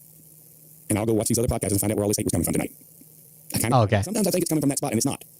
And sometimes it is, but I know where to look. He's talking about coming and watching my show. And the person that lives local here, I wasn't even live last night. Because you think I disrespected you for your $10 donation, you're just misunderstanding the whole thing. It's not true. And I've never ever once not been grateful for every single donation I've ever gotten. And you're welcome back, and I will forgive you, and I will ask you to forgive me for telling you to F off. If you would like to do that, I forgive you right now, and I ask to be forgiven, and I invite you back into the chapter. On behalf of Shadow, who is right now heading up to his little spot right here, where he likes to hang out after the show is over. Folks, this is where I'm looking right now. I'm looking right here at you guys. I appreciate you. Thank you very much for being here. And don't forget, please, follow me. I'm singing, follow me, everything is alright. I'll be the one to tuck you in at night. And if you wanna leave, I can guarantee you won't find nobody else like me. Well, this new setting doesn't make it quite as dark in the room. It's really dark in here, but this thing's picking up all that light. Let me see what happens. Yeah, there you go. I want to thank everybody for coming tonight. Oh, the cat piss fucking hallucination or whatever. One Oscar was here. Thank you for being here. The Lands, Robert and Hilda. Hey, Loey, I guess is how you say it. I'm glad you stuck around. Angel's Light, it was a pleasure having you. Hey, thanks for being here. Timber 711. A feeding frenzy going. Now you know how tough it is. 377. Bless your heart. Thank you for trying to get a feeding frenzy going. Now you know how tough it is. God bless you. Checking here to see who else was in the room. I don't want to miss anybody. Red, white, and blue. Thank you for being here. World. I got really 2 friends, and I love them. I get combative. I get defensive. I have to. I'm all by myself in this world. I got really 2 friends, and I love them. I love my friends, but you know, when you are being attacked, you got 2 things you can do. You can run away, or you can stand and fight. And I've never been a runaway guy. I stand and fight. I'd rather stand and fight and get my ass kicked than have to live as running away. I never run away. I apologize if I got a little bit aggravated with a few of you here and there, but it's just my nature. And if you start something, they won't. If you don't start something, they won't be nothing. Trying to see. You know, there's a lot of chat going on, but it's the same 5 or 6 people, that's for the most part. Yeah, you got 6 people in chat. We get it. And if I missed you and didn't say thank you, it's not because I meant to. I'm not seeing anything jump out at me that I haven't already mentioned. So I'll just say goodnight. There's Edith T was here. Yep, there's one. Jesus Christ loves us. Okay, good to see you here too. Okay, that last Diet Coke is running through me, y'all. I'm going to go to the bathroom. There's me, 66. I think I got everybody now. Oh, Dee has it too. Haven't seen you in a while. Thank you for being Della. Christine, there we go. Susie was here. Alexander Andre. Now we're getting into it a little bit. BF McDowell. Tawana. Christine, thank you. Della. Kathy M. You guys, I look forward to seeing you every night. I really do. Every night. You'll hear the phone ding after we hang up tonight. God bless. That was another call for maybe I'll hear my donation ding go off after the show. Hope so. God bless. Fucking idiot. That's Burt Lynch, his cat, his bad advice, his inability to make a fist. Yeah. Thank y'all for joining us. Don't donate to me. I don't want Burt to jump out his window and sprain his ankle. At that apartment he lives at that someone found the address to. Burt. Thank you guys for joining us. Thank you for being here. Support the show if you want to. If you don't, fuck it. I don't even care anymore. You can do it at buymeacoffee.com/coldbeer. We'll see you in the next one. Have a good night. Love to see you. Bye. But I can tell you this about if this douchebag happens to see this particular show, you don't have the forking balls to Cash in your 401k. I need it.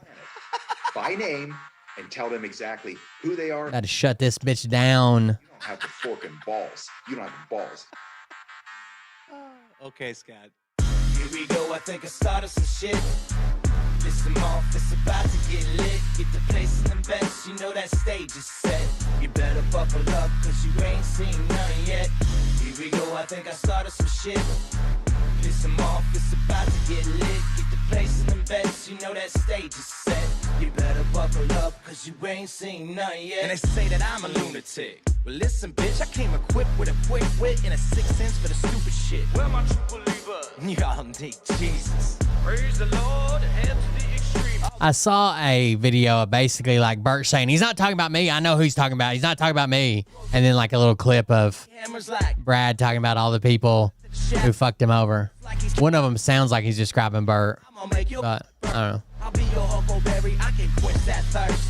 Baby eating lizard people, alien sex. What's next? Trump in a dress, fucking Flynn on his desk. A retard in a vest, climbing up 5G towers. Cause you told him if he did, he'd get fucking superpowers. Here we go, I think I started some shit. Piss them off, it's about to get lit. Get the place in the best, you know that stage is set. You better buckle up, cause you ain't seen none yet. Here we go, I think I Good night, guys. shit.